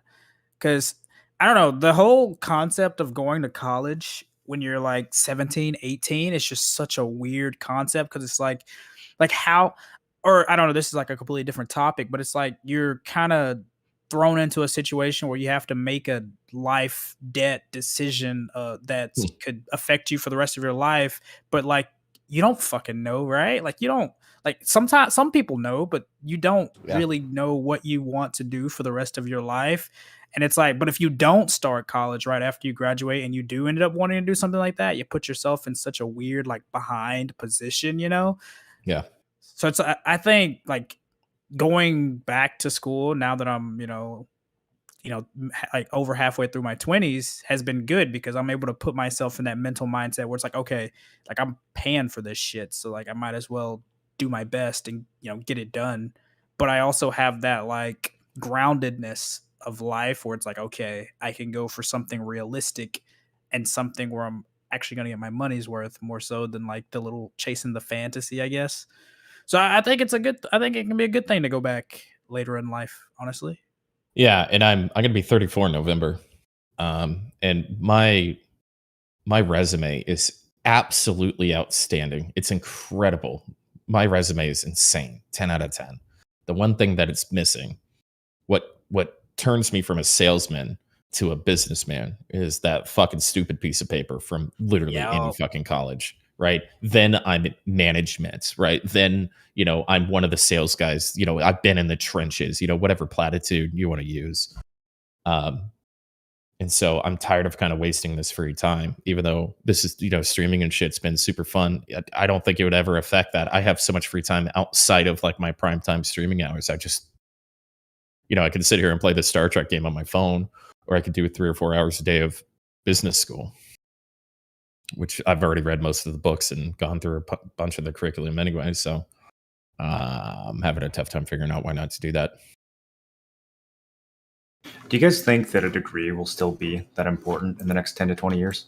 No. So I don't think it's that important today, but I think when I attach that to my current resume of my work experience and my accomplishments, it turns it into a completely different conversation of what I'm able to get hired for. I think it just really depends on what it is, right? Like depending on it definitely depends on the situation. Like I would say if I was trying to do something like art, I probably like if art was my passion, I probably wouldn't put myself in loads of debt to go to art school. I'd probably try to Just get build my Instagram. portfolio. Yeah, and get on like Instagram, Deviant Art, Seriously. like stuff like that, and just try Yeah. to build my portfolio and outreach that way. Or maybe even with coding, right? They have those like coding boot camps or just like self-taught methods and work your way up. But I definitely think if it's something like healthcare related, getting that clinical experience is pretty big and kind of mandatory. So I think it really just depends on what it is, right? Yeah, so for me, I think it'll be interesting and dynamic to have a degree at 37 or whatever. Oh, you went back to get a degree? Why? Because I know that this is something that I was born to do, and I wasn't ready when I was 18, like so many people are. And I decided to take dedicate my free time to make sure that I was the best possible candidate for, positions that interested me. And so I think just being able to say that is worth the free time invested to be able to go after, kind of that next level instead of just kind of treading water and hanging out in life, is to really boost it. Here's what I've done, and here's what I went back and did, just so you didn't have a fucking excuse.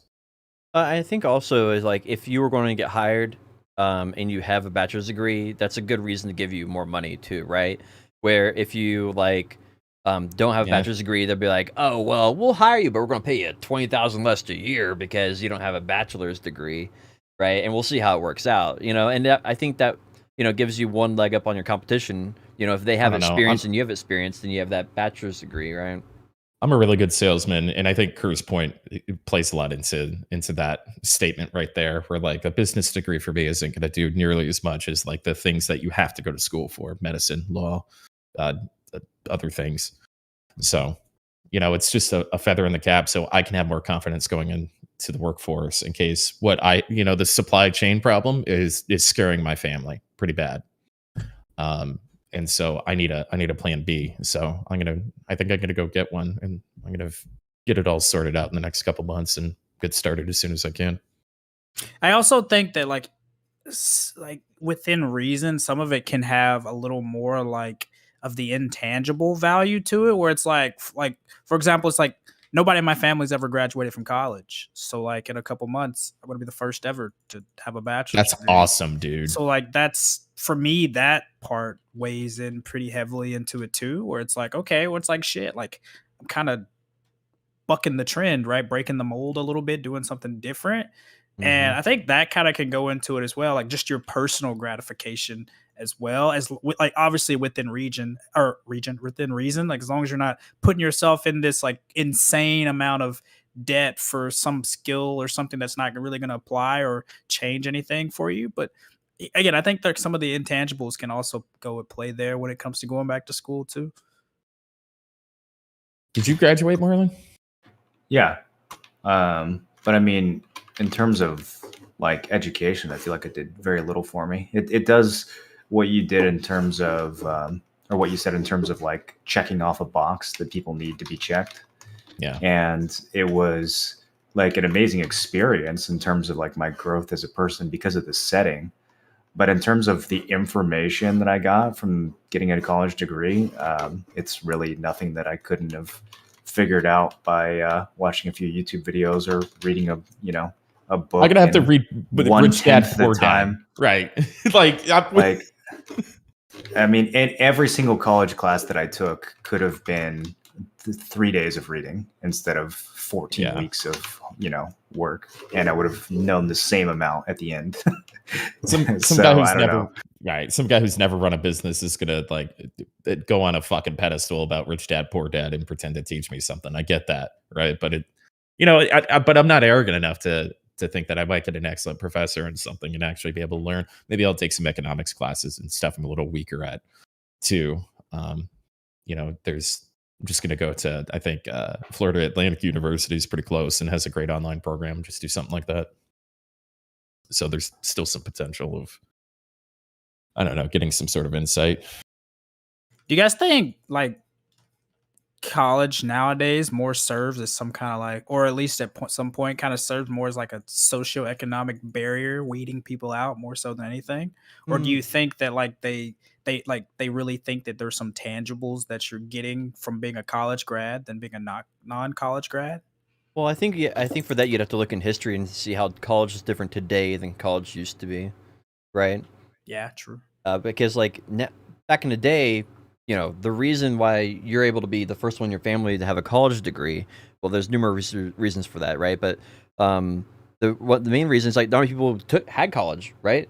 Like my grandfather was the first one in my family to ever have a college degree, and before that we're just like farmers, right? That was basically it. And so now that everybody has a bachelor's degree, the value of a bachelor's degree isn't really that good. It's like today billionaires are what millionaires used to mean, and like today it's a master's degree means what a bachelor's degree used to mean, and so it's just raised the bar for competing, and people who want to go the extra mile can do that. But I don't know if there's really a big net positive on having more people go to college. I'll speak more directly. I think as a black man in Mississippi, having a college degree is a fucking phenomenal thing. And I think that in general, it has been a socioeconomical barrier to prevent minorities specifically in general from being successful. And so my sister is actually the first person in my family to graduate from college. And it's, even though she hasn't used it, if she was a poli-sci major or something, it still has served her well. Just having that check mark or that checked off the list there. So, yeah, that's my take. I'm curious what Moreland thinks, dude. Moreland's usually. Sorry, damn. No. You're right. And we got yours. I'm just trying to see what everybody thinks, dude. Like the full circle. I mean, I don't think that there was like a conspiracy to keep people out of college on any sort of mass scale. But I do think that it is one more thing that people can use as kind of the reason why they do or don't hire you, right? So like somebody might not like you because of your background or your race or whatever. And they could, instead of saying, I don't like you because of your race, they can say, I don't like you because you don't have a college degree. So it's like, it's one more like hoop that you have to jump through that certain, populations have more access to than others. So, I mean, obviously it's used that way in some degree, but I don't think there was like any institutional, conspiracy to keep people, at least certainly not recently. I think most of these universities will go out of their way to offer, like, they want to look good, right? They want to keep things as diverse as possible. So they're going to offer scholarships, and they're going to have, I mean, there's even colleges getting sued now by Asian students for being discriminated against, right? Because there's like too many of them that want to go to college, and they're starting to get the opposite is starting to happen, where the colleges are like, we have enough of you. We don't need any more Asians. So now there's like lawsuits being launched against Harvard and shit. So, yeah, I don't know.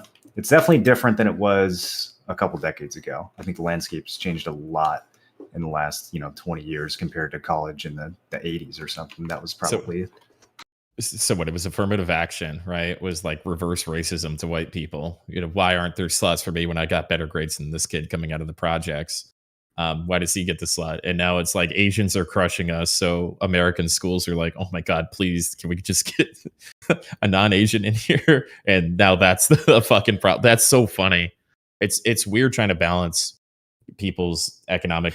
Well, that's why you shouldn't do it by benefit. race, right? You should do it by socioeconomic status. Like you should look at the neighborhood someone grew up in rather than the color of their skin. I think that's how the colleges, the whole way that we view diversity needs to just kind of move forward a step or two. I think that's a really good point too. Instead of because exactly, like even though that poor neighborhood in that town in that city could be 80% Asian or black or whatever it is, there's still 20% white kids that have got meth addict parents and bullshit and whatever goes around with that whole thing that still struggle too.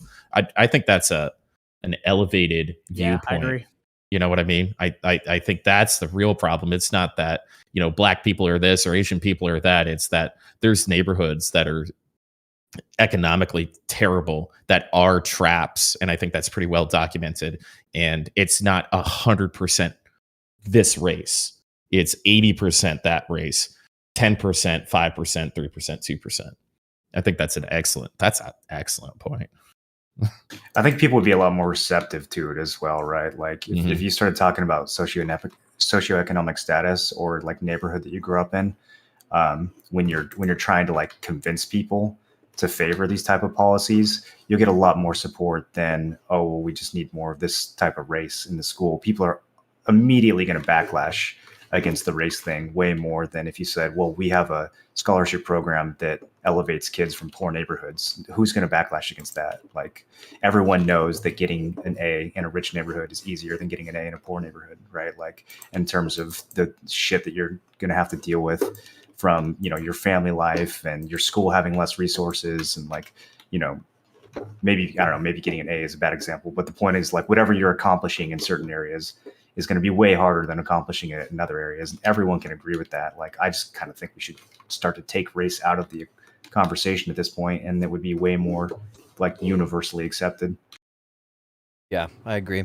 The thing is, like, if you include race in the conversation, it basically turns into a reason to always have race in the conversation, right? It's like a self-fulfilling prophecy, so to speak, and you can never move past it. Yeah, and this type, these type of programs would still disproportionately, affect certain races. So, like, the racial component would be there. It just wouldn't be the primary focus, right? Yeah, I could see that. Makes sense. So that actually segues me into when we talked about COVID last week. We had an interesting character. I think he was in some version of Aftershock and video. Came back into my Discord and like put the fucking boxing gloves on. And he started the whole conversation with he retired from his job because he refused to wear a mask, and then spent 2 hours. I don't want to call it shit posting because it was actually a really well articulated manipulation to try to get people to start denying the existence of COVID in general. Oh no! It was actually pretty masterful. And so he started. No. So the way to like cut through bad sales tactics is direct questions and not accepting anything else besides a direct answer to that. And so it's like, okay, from what I'm gleaming from what you're saying is masks are either not, they don't work, or they're not worn properly if you do wear the right one, from what you're saying. And the vaccine is doing all these harmful things. and he had like statistics and weird websites and from like Christian Crusaders and shit, just like no! yeah. Dude, when the name of your religion no. is in the like the news website, that's when you know it's going to be legit. So like it was good content on the Discord, right? Like it was in the politics only channel, right? And we get into some shit there. And I've said on previous podcasts that like open to like good debate, and it was good debate, but it was getting weird. And I was like working out while I was doing this. I couldn't quite put my finger on why it was weird.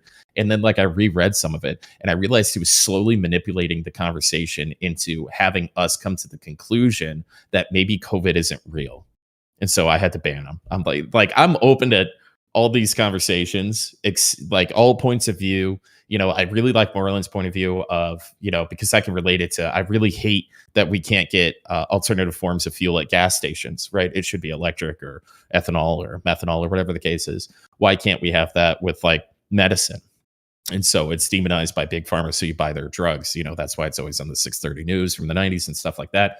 So I kind of identified that this guy, it got fired from his job into forced retirement, whatever it was, and it spends all of his time now trying to convince other people that COVID isn't real and nobody should have to wear a mask. And so it was an interesting conversation that got brought in, but I actually had to ban him because I realized that I don't want to give anybody, even as small of a 500 people in my Discord or whatever, I don't want to give anybody a platform that's going to deny that a pandemic is happening or there's people dying from this or hospitals. I 100%, you lost me on the last part. The whole deplatforming thing, no shot. That is the silliest argument ever. So you think that your community is so fucking stupid that when this guy goes in there and starts posting Christian Crusade links that they're going to be converted? No, but it's just not stuff I want on my Discord. Okay, well, it's my platform. It's my It's not even a platform. It's a community. But it was manipulation is all it was. It was posting facts and then trying to twist it into something else. I don't want to be responsible for somebody going, holy fuck, this guy's right. When he's just trying to justify his own like personal blight or whatever. And so I just yeeted him out. I didn't think there was any reason to. Yeah, I'm with you as far as not wanting to like listen to someone who's saying a certain thing or not wanting that to be in your Discord. But you lose me again when you say you don't want to be responsible for it. You're not responsible for someone being an absolute fucking moron. And not being able to discern clearly false information that's being put in front of them. That is not your fault if that happens, even if it does happen in your Discord. Fault might be too strong of a terminology. I just didn't think it was like, I'm fine if you're anti-mask and you have an opinion about it and you want to talk about that. I'm fine if you're anti-vaccination and you have an opinion about it and you want to talk about it. I'm not fine with like, none of it's real, man. It's all a conspiracy and nobody's actually dying. It doesn't. Sorry. I mean, if you're not fine with it because it rubs you the wrong way, that's one thing. But if you're not fine with it because you think that it's actually persuading people and you're afraid of that, and so you have to censor it, that's where you lose me. I don't know if I was afraid of it, but I didn't. I wanted to deplatform it. Yeah, I don't know. It seems a little strange, right? I bet you believe the moon is real too. Sorry. What? Yeah, like it's like I think there's a difference in it's a difference in mentality, right? If it's like you're trying to create a certain environment, right, for your Discord, I think that's fine, and like it's not like the community you're trying to go for. But if it's just because they disagree or like you think our people are not going to be able to discern properly, then I think I'm with Moreland on that, where it seems like it's out of place. Okay, so it's a little bit more than that. I actually have, I don't know how deep we want to dive into this on the podcast, so stop me if you don't want to get into it. We don't have a lot of game shit to talk about this week, in case people haven't noticed. Okay, so I kind of attached this. I have a kind of an old-fashioned view of patriotism. I'm actually insanely patriotic, but not in the way that people are today. So one of this guy's main defenses for all this stuff is that his freedoms were being trampled on by having to wear a mask. and that this is the first step of many that will take place that is going to turn the United States into a tyrannistic empire or whatever. And I really kind of hate the idea of ignoring public health concerns for your freedoms. Like he was saying that like because there was limits on how many people could gather at bars and places had to close for quarantines and stuff was unconstitutional. And I think that version of an idea of freedom or patriotism is the worst version of Americans, quite frankly. I'm one of those people. Yeah, I know you are. I know you are. And I understand that there's differing views on this. And I honestly respect it. But I think But I'm the worst kind of American. Yeah, I do. I think the idea of all of us doing the best that we can and remembering that we're all in it together and a little more unity would do this country way more good. I think that idea I think there's so much more nuance to it than that. Yeah, of course there is. But I think the idea of my personal freedom is the only thing that matters will drive the huge gap that we've seen between That's not what people are saying, though. People. No, people are clearly not saying that their personal freedom is the only thing that matters, and anyone who is saying that is obviously insane. Well, that's what that guy was saying. there's a very obvious tension between freedom and safety, and we're constantly renegotiating that with every new crisis. It's really there's no one or the other. I mean, a speed limit is an example of this. The higher the speed limit is, the more people are going to wreck. That's a public health, public safety thing. Yep. But people want to go fast. They want to get places. They want to be able to choose to drive. That no one wants to go everywhere at 25 miles per hour, even though that would literally save thousands and thousands of lives. So, like the idea that we're all not doing the best we can. I could drive 25. We could all choose to drive 20 miles per hour, and that would be doing the best we can. That would be objectively better than driving 65. But we don't do that because there's a tension and there's a trade-off. And we're constantly negotiating as to what that is. And people are going to have different temperamental reasons for erring more on the side of freedom or more on the side of safety.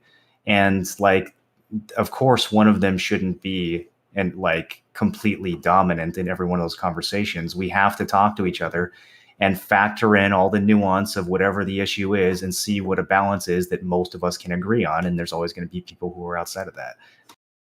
But now it's always mandates, right? It's always mandates. It's always extreme. But the problem is that people are attaching morality to something that's not actually a moral issue. It's a temperamental issue. There is no objectively moral correct answer to how high the speed limit should be. It's literally a negotiation between people that are temperamentally, in terms of their personality, they are different. It's not a moral issue.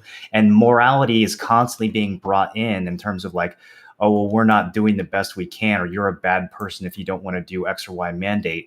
No, you're not.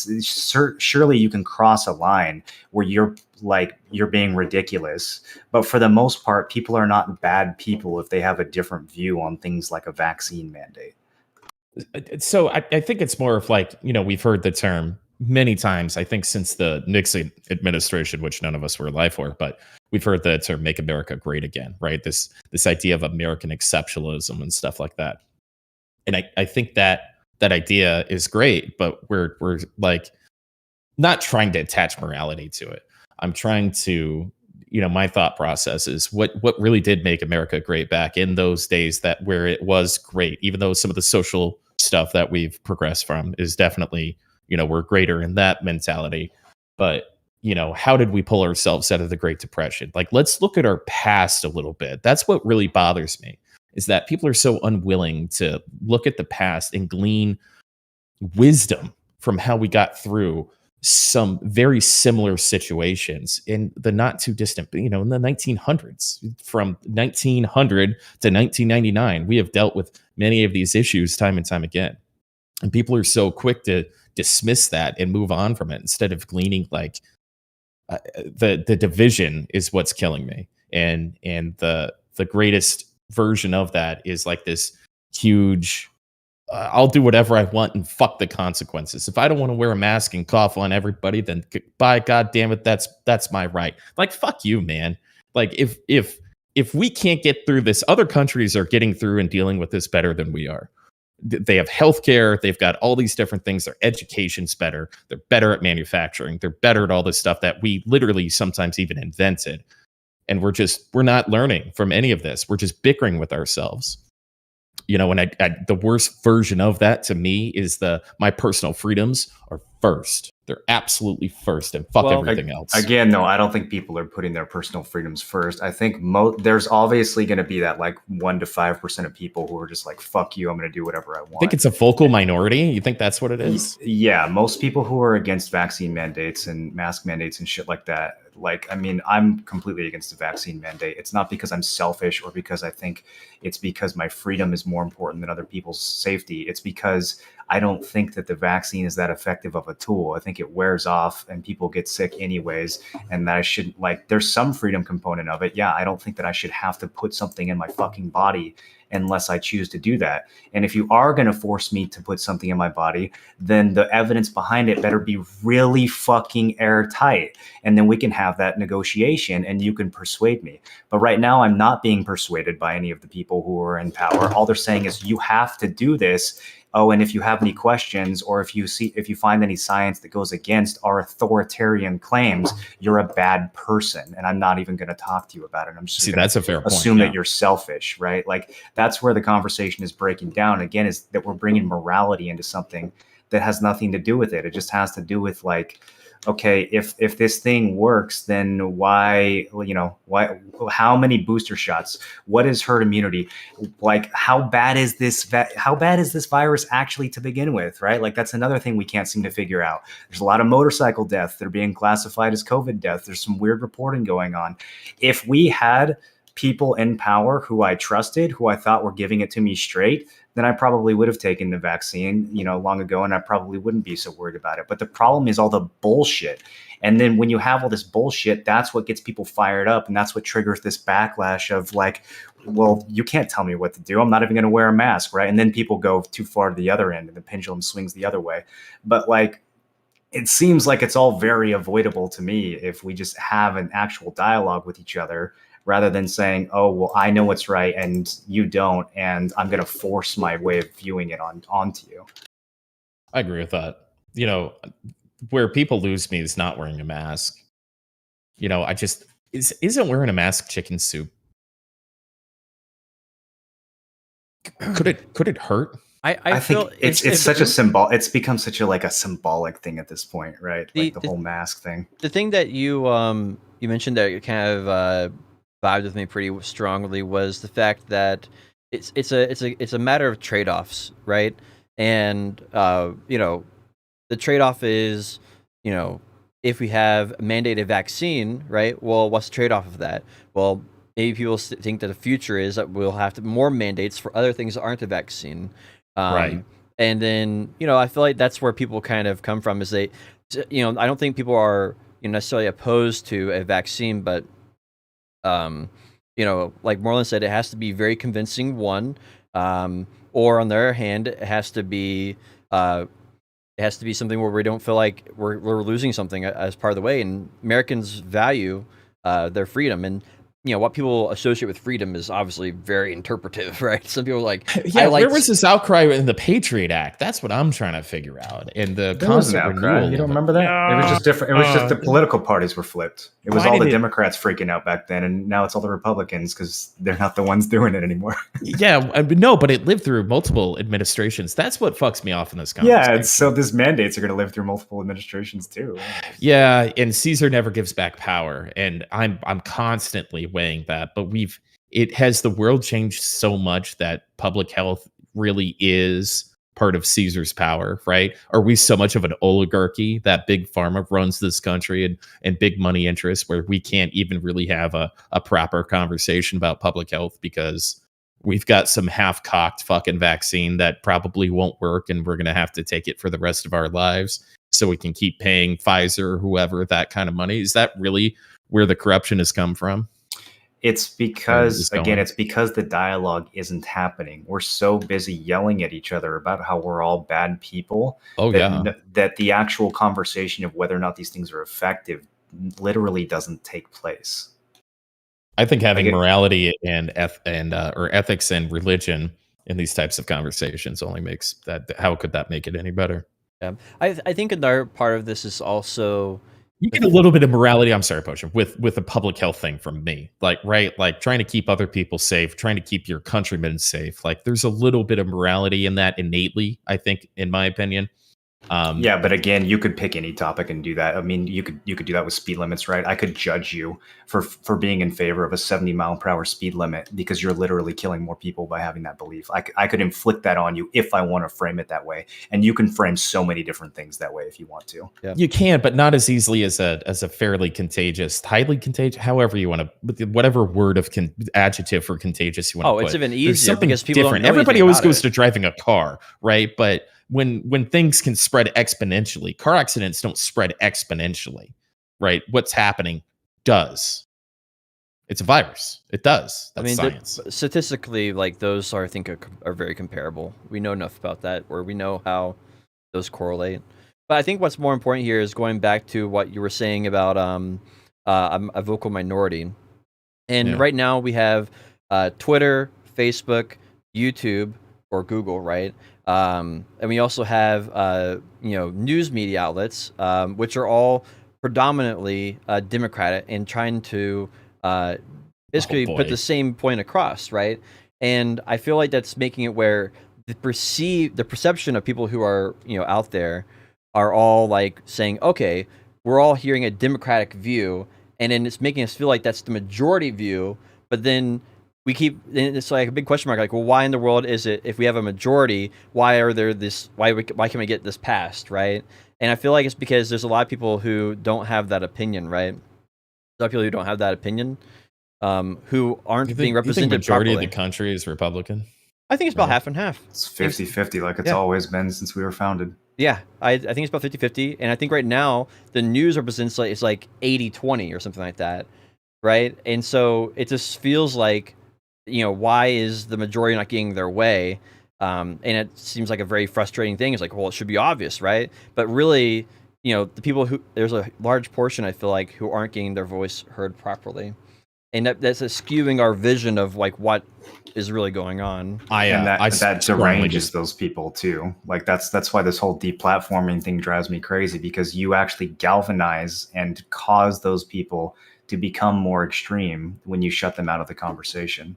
If you had a continuous dialogue like we used to, then these things soften, like rather than get launched to their fucking 11 out of 10 versions. I think it's at least 60-40 in favor of Democratic. A good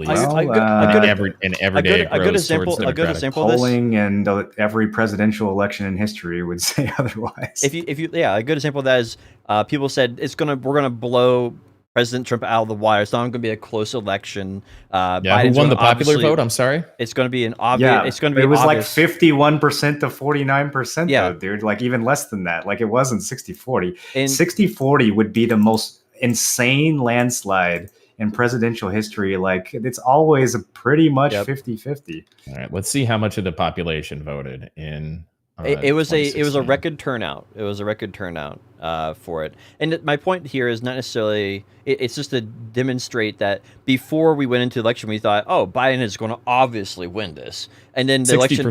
election, and then when it happened, then everybody's like, oh my gosh, how did this happen? And then the same thing happened again when it was Trump versus Hillary. Is that right?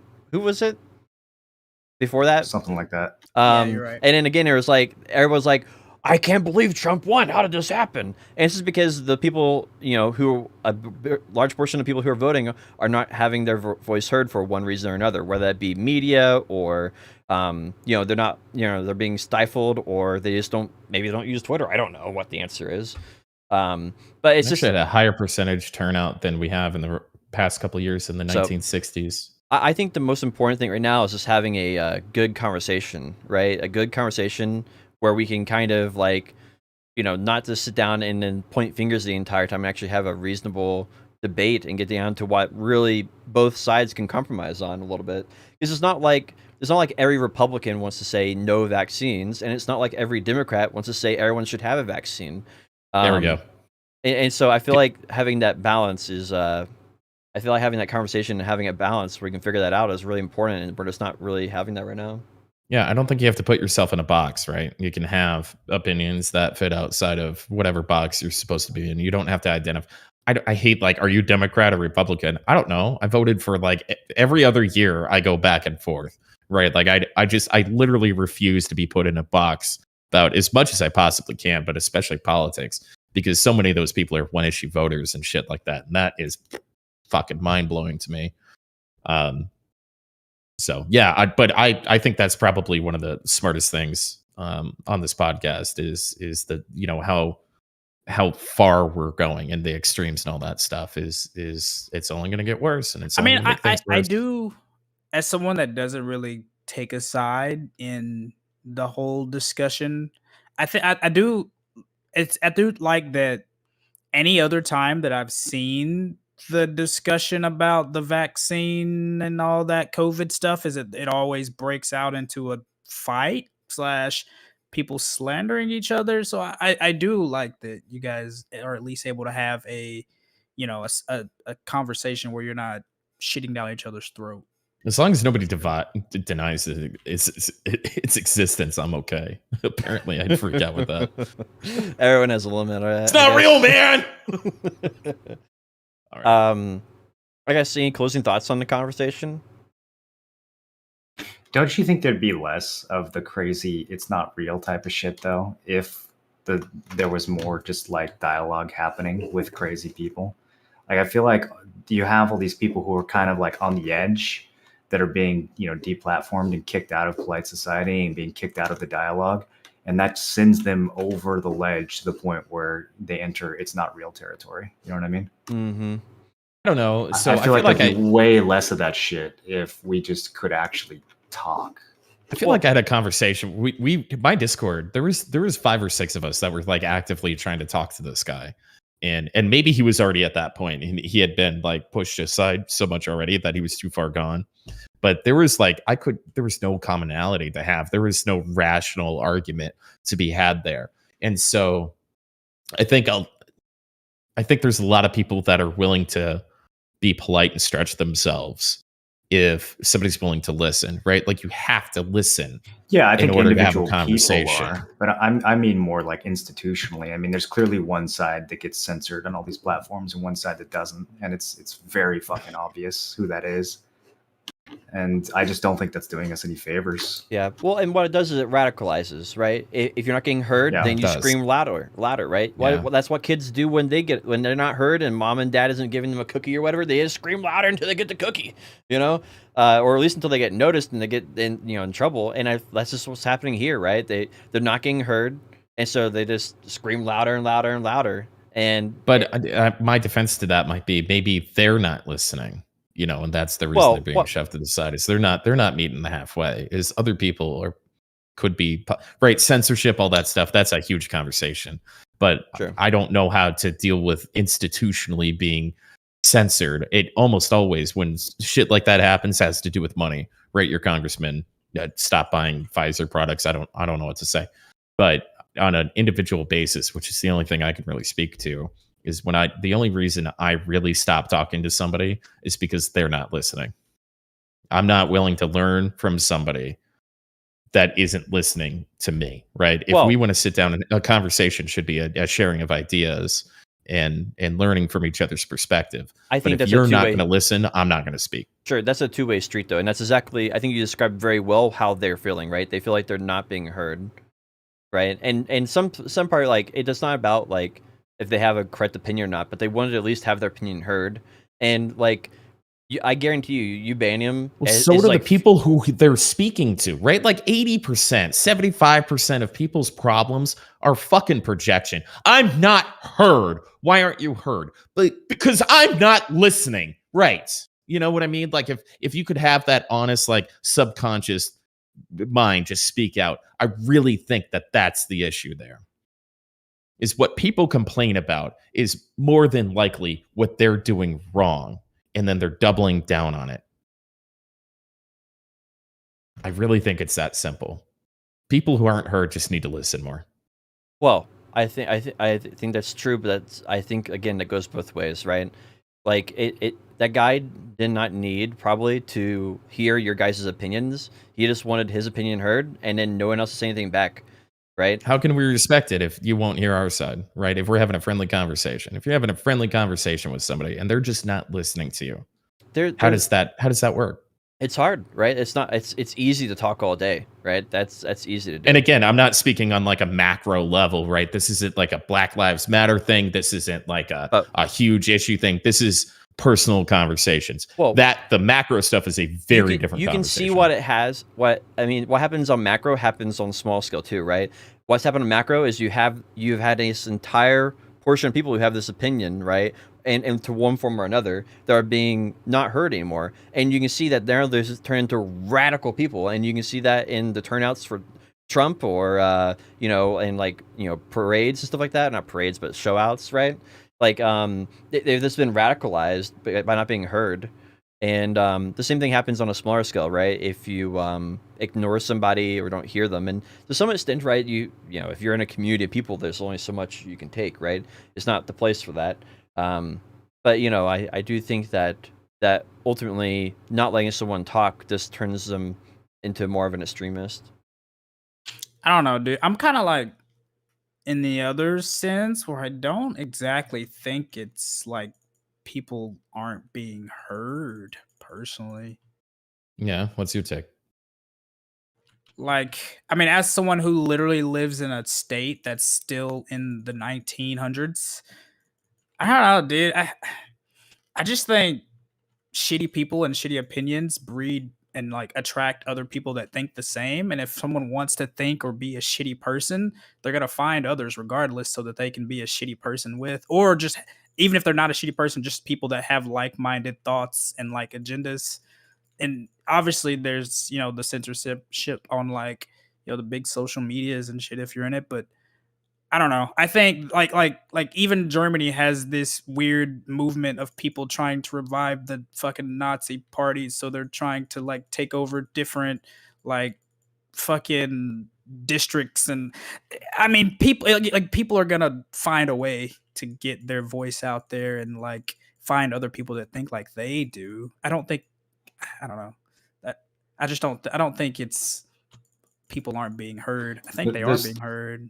Yeah, I mean, there's clearly a subset of the population that's always going to be one way, and no amount of dialogue is going to transform them. But I would say it's pretty obvious that there's a subset of the population that is up for grabs, and dialogue will transform them. I mean, everyone, I would think, has encountered people who are like this, where like they can be persuaded one way or another. I actually think most of the population is quite persuadable, which is why things like the mainstream narrative matter, because people will mostly just look around and say, well, what are the people around me believing? And then they'll just believe that. Like they're not really thinking that much on their own.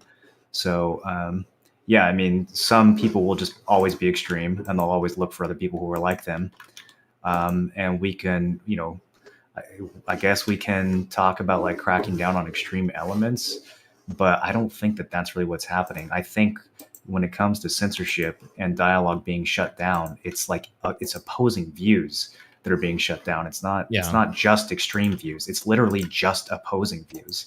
It's any kind of nuance, any kind of, like disagreement. If you talk about the vaccine or masks or anything like that in a way that's even slightly skeptical, people literally think that you're a fucking like bunker prepping Republican redneck, like AK-47 psychopath. Like they just immediately lump you in. Why do they do that? Crazy conspiracy theorist. Because that's what the mainstream narrative does. You have all these people who are going on news they're not listening, saying like, they're not listening. What do you mean? No, they are listening. That's the whole problem. They're listening. No, they hear enough. They put it in a box and then they zone you out. That's what they're doing.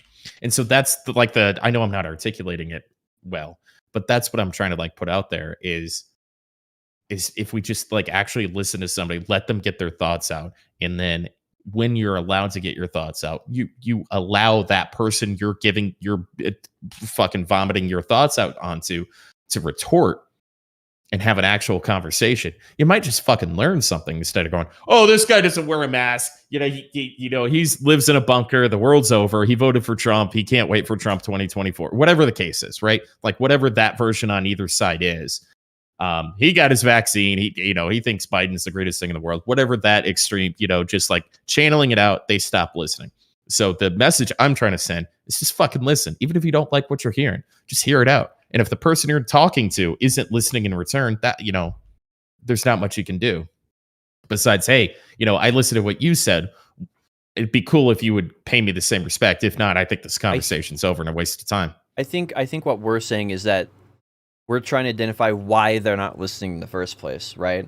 And I think we're in agreement that they aren't listening, because if they were, then these issues wouldn't happen. It's about why they aren't listening, and then we're attributing that currently because of the mainstream narrative, right? Which may or may not be correct for why they aren't listening. Well, everything's 80-20, right? There's going to be those 20% of people you can't persuade of anything because they heard it on Fox News or MSNBC or whatever the case is. They're locked into that. Can't persuade them. They're not going to listen. It is what it is. You took the vaccine. I hate you. You won't wear a mask. I hate you. But the other 80%, I'm trying to pander to those people. When you get in a conversation about somebody with something you don't like, shut up and listen. I think even Fox News would be less ridiculous if there wasn't so much censorship on platforms like YouTube and Twitter. Like, I think that it's like a snowball effect, right? Like, you have these limited spaces where people can share these opinions. And so if you have a dissenting opinion, you're attracted to that space. And then because you're getting all your information from that, that's moving you further and further to that end of the political spectrum. And it becomes this self-fulfilling spiral where you seek out like further and further away from, center viewpoints or speakers, and that reinforces your ideas. And like, I think it actually pushes people out into the extremes by, like outcasting them in this way. I think it's both sides. Like, I don't think it's just one side that's more so censoring or drowning out the other side more than another. I think I agree. Sides are at it, because like even here, like for example, it's like, okay, on the social media level, it may be more of like, one side censoring out the beliefs of another one. But here in fucking Mississippi, we literally had a rally like back in June, the Moshobe County Fair, where it's like, the senator came down and he was talking, and it was like, I'll never force anybody to wear a mask, and I'll never mandate that shit. And then almost everybody that went there caught the Delta variant, plus he himself did. No. And it's like, it's like the stupidity is on both sides, right? The inability to like listen to the other side, and that's just coming from someone that just abstains and stays neutral about the conversation. There is a place where there are places you can go and have a conversation and you aren't being restricted. The thing is that the majority of news outlets are controlled by a minority. And when you have Google, Twitter, and Facebook... when you have Google, Twitter, and Facebook all controlled, and Amazon all controlled by a very small number of people, and they're all left-leaning as a company, right? Then you don't really have any outlets of where to go and talk, right? Well, are you supposed to download an app on Google? Well, your app gets removed. Are you supposed to go get something on Apple? Well, that will probably get removed as well. If you make a Twitter post, where are you supposed to go and talk about this, right? And that's sort of the thing, is like, there's not really any mainstream social media platforms where you can go and speak without feeling like you're going to be talked down to, right? Or whose fault is that? Well, I think it's just because it's corporate greed at this point, right? It's corporate greed, and they've all gained up on the same side in order to make more money. And I think that's their goal. Wow. Well, it makes sense. I don't know that's where to start with that one. That's where what America's all about, is capitalism, and unfortunately, there's some downsides to that as well. Well, see, the thing is, though, is that's not new. Like, I know a lot of people kind of freak out about the censorship on social media because, they're owned by whatever side. I mean, that's been going on since the dawn of time, or like the country, with our politicians and things, right? Like, what's the difference They're private between platforms, that right? and, like, politicians? They're private platforms. If you don't like what's going on there, don't use it. Well, so many people still use Twitter. What would he mean? Okay, dude. Yeah, just don't What? them. Okay, dude. They're private. Twitter is not a public all service. Of our communication, Are you serious? All of our communication happens. I mean, the electricity is run by a private company. That doesn't mean that there shouldn't be some rules in regards to who's allowed to use it. It's so fucking important. It's so embedded into the way that we live our lives and the way we communicate and make sense out of the world. Like the whole, it's just a private company thing. I don't know about that shit, bro. You don't know. If you're a conservative, this is such a bad take. If you're what are you gonna do? Start your own company? Yeah. Oh my God. Fox News exists. Why can't they make a fucking Twitter or their own platform? Are you serious right now, bro? They've tried. There's been so many alternatives to Twitter that have tried. They literally get taken down off the hosting services. Like if you try to make another platform that's not Twitter, because Amazon owns it or Google owns it. I cannot believe that, bro. I can't either. Yeah, wow. like think about it. Like this is a real story that happened. Amazon had there was a news service app that was on a phone, and Amazon did not agree with what they were saying. It was just a contrary. It was on Amazon's platform, right? It was on Amazon's servers that they were paying for. Just build your own fucking infrastructure. Yeah, just if you're on the right, just build an entirely separate internets, and then everything will be fine. Yeah. Okay. And Moreland thinks people around here have such internet. A bad take. Just such a bad well, take. It's because every part of the business line is in cahoots right now with it. So, all right, if you're not on Amazon servers, well, then the ISPs will kick you out, right? Because there's ISPs that are like literally foundational. Right. So net neutrality, that whole thing was a disgrace. Like, I will say you can't just up out of nowhere and just build a new Twitter or build your own infrastructure to get out there. I mean, I will say that part. So I it's going to be hard. It's probably going to be as hard. It's probably going to be harder because Twitter came out first. They have their views. They're going to allow what they want to allow on their platform. That's what it is. If you would like to build your own platform, you're going to have to put in more work to compete with another company. That's capitalism. You literally cannot build your own platform, Tim. Every time someone tries to build a competing platform to these companies, they get shut down at every level possible. There's like 12 fucking people who run our entire tech oligarchy right now, and they're not going to let anyone else join. Like power begets power that protects itself. They're not going to let anyone else pop up and replace Twitter. Hello? I agree with your idea, Tim. I agree with your idea, Tim. TikTok. But like, right, you have to first get an internet provider who will serve you. Then you have to get servers. Right? Then you have to have a web browser. Well, good luck. Like you have so many different places there that are going to shut you down, right? You can't get on a phone. It's not possible to get on a phone. You literally can't get on a phone. There's not a single one that you can get on if you don't agree with their policies. You can't get on a phone. It's not possible. The idea is that the idea that conservatives can't get their message out because they are boxed out of the internet is beyond ridiculous. It's beyond ridiculous. It is such a soft. Right, so Facebook did overtake MySpace. Name one conservative outlet that's social media. Fox. Nope. It's not on the internet. There's no social media platform. Oh, social media platform? Yeah. I don't know. Why? None. Yeah, there is none. You're right. You're 100% right. There's none. Yeah. So. Yeah, it's not possible. My point is, it's not possible to be done because it doesn't exist. Many people who want to use it. If there's that many people who want an alternative to Twitter, why doesn't one exist? Have you possibly considered that the people that are being censored, my mother being one of them on Twitter, is because the takes are literally violent, extreme, and insane?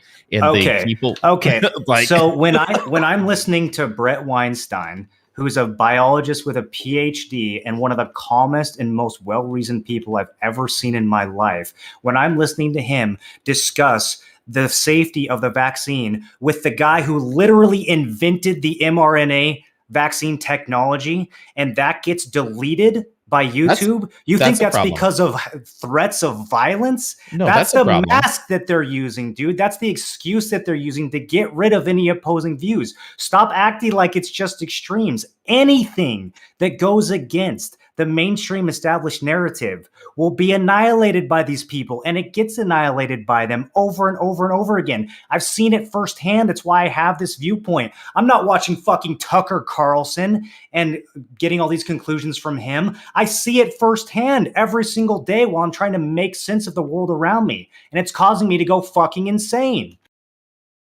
Threats of violence, dude. What is this, 2018? It hasn't been like that for years. It's just people they don't like.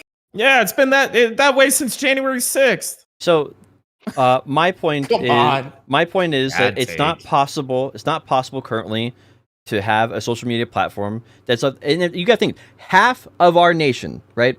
Half our nation. What is that? 150, 200 million people. And they can't make a platform. Nobody can make a platform that they can use. Not a single one. None of them is able to do it. Just too hard, too difficult. It's probably just not profitable enough. Oh, it's definitely. There's literally 200 million people who are willing to go up and sign up for that. I don't know, man. I think water seeks its own level on that stuff. And so, and one thing is, I don't understand why you've taken such a strong stance when it's so obvious, right? When you go watch any news, they're always talking about who got shot, COVID-19, and what the politics of the day are. That's what they talk about all the time. And anybody and in the time they're talking about that, 25% of it at least is just talking down to the opposite opinion, right? The contrary opinion. Yeah, right. So when there's a mandate back in the 50s or 60s or something, when TV was just getting popular and there was only a couple stations, that each major network broadcasting station had their dues to pay was to broadcast the news for 30 minutes a day. But what they didn't put into that is that they couldn't make money off of it. So I'm not fighting the idea that, there's the division of our nation and the conversation that we're having and all that kind of stuff is money driven. It absolutely is. But I don't know. I just don't quite subscribe to the idea that it's literally impossible for conservatives to come out with a platform that they want. So, and if it is, it's because of the fucking repeal of the net neutrality. My viewpoint is very easy to defeat, Tim. My viewpoint is very easy to defeat. I'm asking for one popular social media website. Any.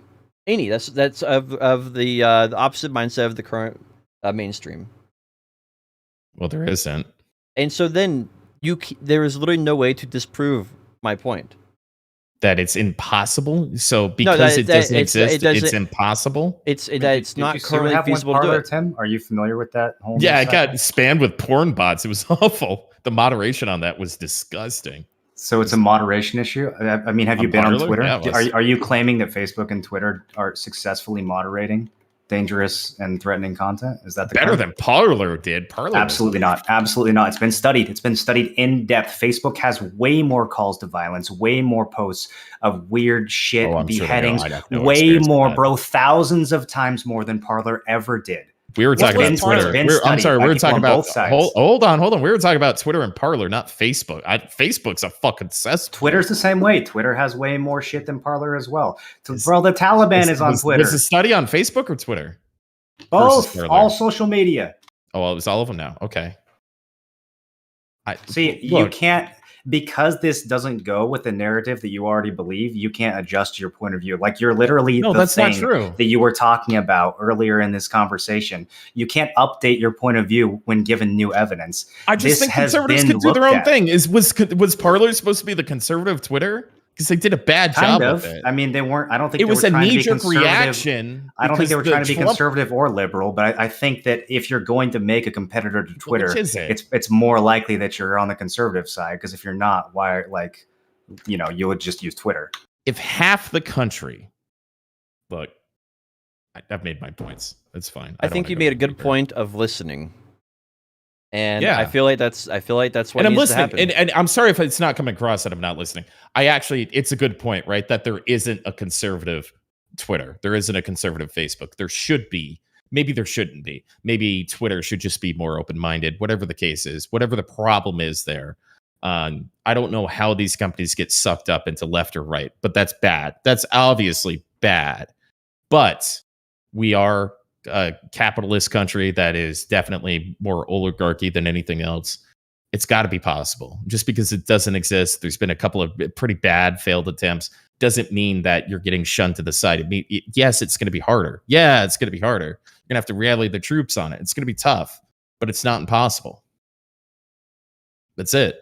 Especially with net neutrality not existing, the conservatives could literally buy their own faction of the internet and like charge Democrats more. Like there is so many more avenues to create what you guys want or are talking about. I don't know if you personally want it, All right, but so what you're the talking internet, about than there was before 2016. So first, the internet has what's called like backbone, and this is owned by companies like Level 3 or AT&T. There's like 2 or 3 other ones that I can't think of right now. And you have to, if you want to use the internet, you have to go through them. And if they don't agree with what you want, then you get removed. They just cut you off, or they give you bad connection. So how you're supposed to make your own internet across the entire world? There's no net neutrality. You can just make your own internet. That is so. That's so fundamental. So would you actually be saying the same thing if Twitter was dominated by a bunch of right-wing lunatics? Would you actually be making the just make your own internet argument? Yeah, I would. So you'd be okay with all the misinformation and all the other shit. If the misinformation people who ran goes both Twitter, ways, that is a bipartisan problem. So if the people who ran Twitter were like fucking anti-vax and like pro-conspiracy theories and like a bunch of like fucking QAnon people, then you would still say the free market capitalists will take care of this for us. We just need to give it some time. Well, if it's an American-based company, yeah. I mean, if somebody wants something bad enough, especially now that there is not net neutrality, create your own service, do your own thing. If it's really that impossible, right, then you have to get into Congress the way these people have done. These people have done all these steps that you're like claiming are impossible. They've done all of that. All right, let me give you. I'm going to give you an example of how impossible it is.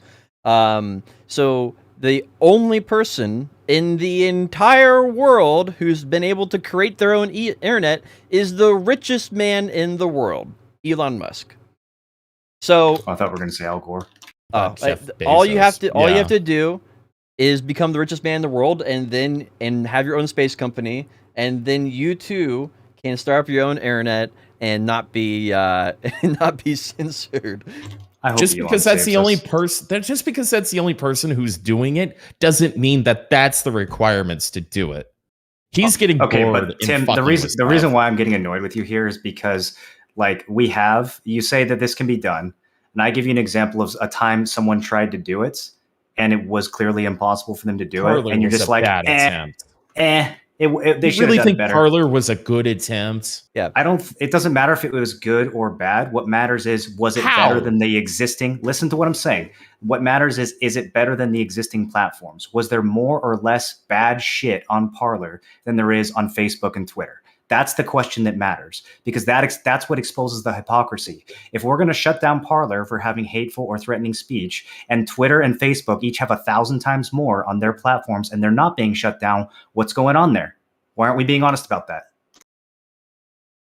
And how are we going to say that it's possible for someone on the other side to come up when they can do 1/1000th of the crime and get taken down for it?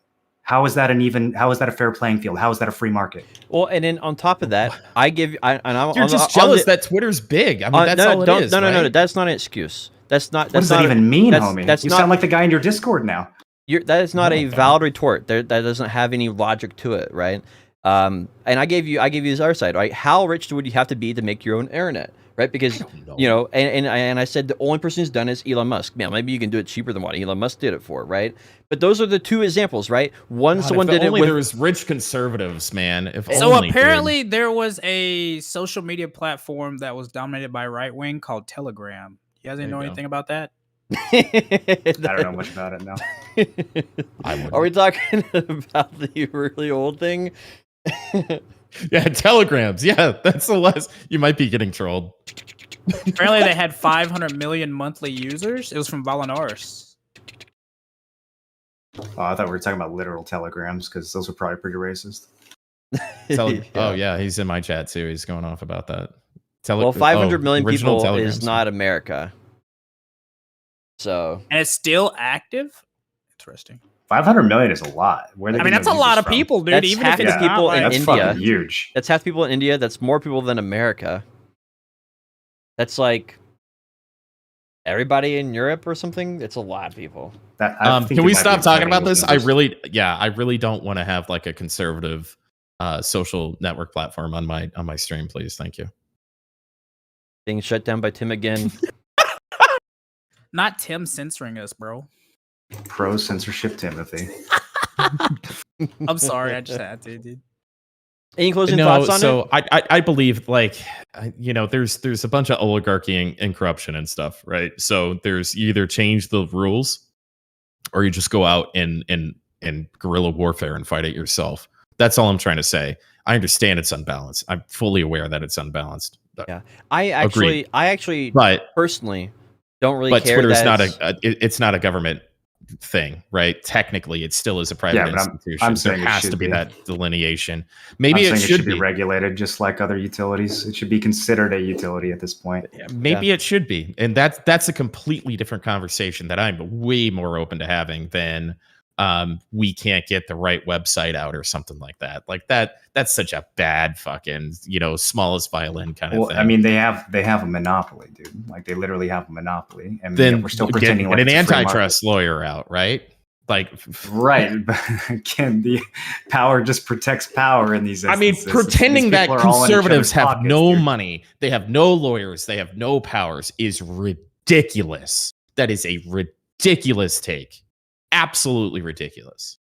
If anything the conservatives do well, it's owning, having, keeping, and using money powerfully. What is your evidence Not for in the that? tech space. That's their problem. Name some company that can do that. Name one Name a conservative company? company. Name a conservative company that's wealthy. List me conservative companies so I can. Hey, tell you dude, which there's ones are this Trump truck conservatives. that like drives around here, and they sell like Trump hats for like $20 a hat. And it has like Trump hair, like fake hair sticking out of it. They're making bank. That's It's kind of crazy. market. And they sell like rebel flags for like $30 a pop. I mean, Unfortunately, the moderation has got to be somewhere, and somebody's going to have to make some decision, or else it's going to be a fucking cesspool, like what Facebook is likely turned into. Well, this is or what Parler was or is. No It's one's alive. calling for no moderation. We just want the moderation to be fair and reasonable. Yeah, but who decides that? Right? That's the problem. I think it's actually pretty fucking easy. I think everyone can agree that threats of violence are bad. I think like there's plenty of lines that we would that 99% of people on both sides would agree on. I think that having a dissenting opinion over something like the vaccine should not be part of that fucking categorization. Oh fuck! I just saw the time. I gotta go. Can we wrap this up? Yeah, sure. all right, final words. Diablo 2 Resurrected, 6 days away. My final words are Obama 2024. Man, so many unlogical statements. Everybody thinks I'm some fucking bleeding heart Democrat now because I just have an opposing opinion, right? That's all it is. I'm not. I voted for McCain. I voted for Trump in 2016. Okay, Whoa! I go both sides. No, man. you're definitely canceled. I thought he was going to change You're the canceled. taxes. You're out of here, bro. You're out of here. I wanted my vote back the day after. Once he announced his cabinet, I was like, this guy's a fucking liar. He's not draining any goddamn swamp. So I'm all over the place. I don't know what I am. I have this vision of America, and I try to adhere to it the best that I can, but it died long ago. And so call me an old soul or a relic or something like that. Yeah, yo, Tim, are you one of those people that it's like racism is dead? We let one of them be president. What are you guys doing this week? Let's wrap this up. Don't answer that. Yeah, you're right, Potion. Thank you. Maybe we'll get a woman. No, dude, look, I've been quiet. Okay, no. Just because you're quiet doesn't mean you get to ask bad questions. Oh fuck, dude. Maybe we should do a spin-off political podcast. Right? Jesus Christ. I think we'd all have bad takes after about the third episode or something. No, that was an interesting. Ironclad. I think we had a good conversation for sure. I think it was a good actually, I guess conversation. Tim, you at no point have actually used like logic or reason to dispute what I'm saying. You always just make some like witty quip in response to everything that I'm saying. I'll Yeah, say but it sounds what better, else. doesn't What it? else? bring an actual argument. My next time, kiddo. main thought is I don't actually come care on. about the censorship right We now. said kiddo. Like I don't. It wasn't that bad.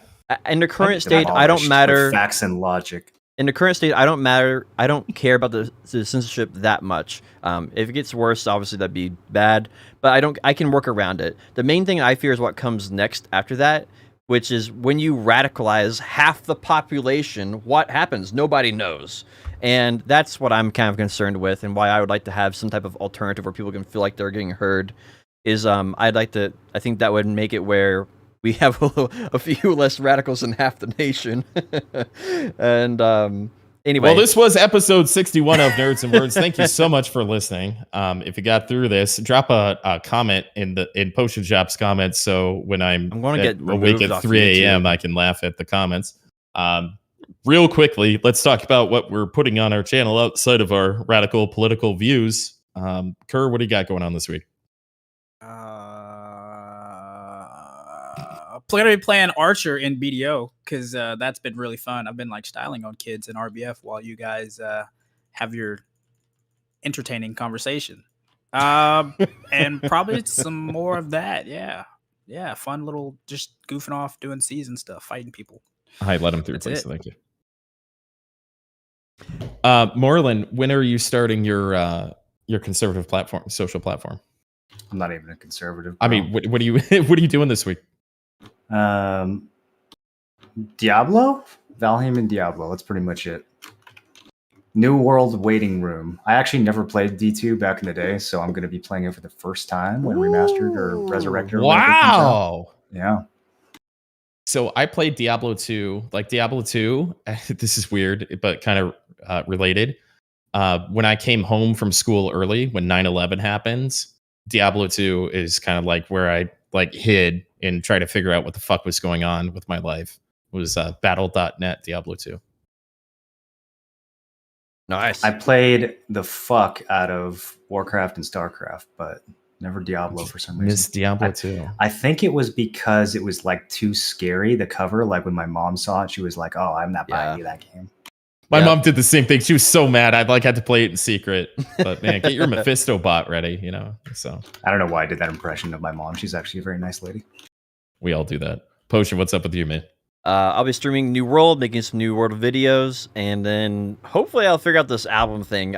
It will come out eventually. It's a whole process. We'll touch on that next time. So I'm actually not going to be here next week. So if you guys want to find Are you still getting Nico too low, by the way? Yeah, I'll get him on next week? Let's get him instead of Tim, dude. It's perfect. Oh no. I defended my. We'll see you in 2 weeks. Tim, don't worry. So I understand I have some hot takes, and all of my points aren't perfectly articulated or researched at the moment that I say it in an ad hoc fucking Listen, conversation. I'm the but king I of hot still takes. appreciate it. I'm not worried about it, bro. This is my time. This is my turn. I still appreciated the conversation, and I learned something from having it. So I don't think somebody in my chat said like I think less of you because of this or something. Like fuck that bullshit. Thank you guys for the conversation, and I appreciate and respect you guys more for having it with me. But outside of that, on my channel, I'm gonna do very little this week. I'm probably not gonna stream. Just gonna take more time to myself, get some stuff together. I'm gonna skip Diablo 2. My son's birthday is this weekend. Son's birthday is this weekend, so I would buy it. He's turning 5. So I would buy it the day before I leave for his birthday party, and then I would come back a day before New World launches. So it doesn't make sense. I'm just going to take some personal time this week. You guys bring on whoever the fuck you want for a 4th next week, and Moreland writes some witty things for the intro, and I'll be very happy to listen to that. And thank you. I want to thank on behalf of Moreland TV, Potion Shop TV, and of course, Kerr. I'm Tim Allen 1337. I want to thank everybody for listening, as far as you did or skipped or whatever the case was, live or we are live Fridays at 3 p.m. Eastern. That's 12 p.m. Pacific. Also, find us on Potion Shop's YouTube if you can't catch us live. We're also on Spotify, Nerds and Words. Thank you guys for listening. Have an excellent week. And these three will catch you next week, and I'll see you in 2. Cheers.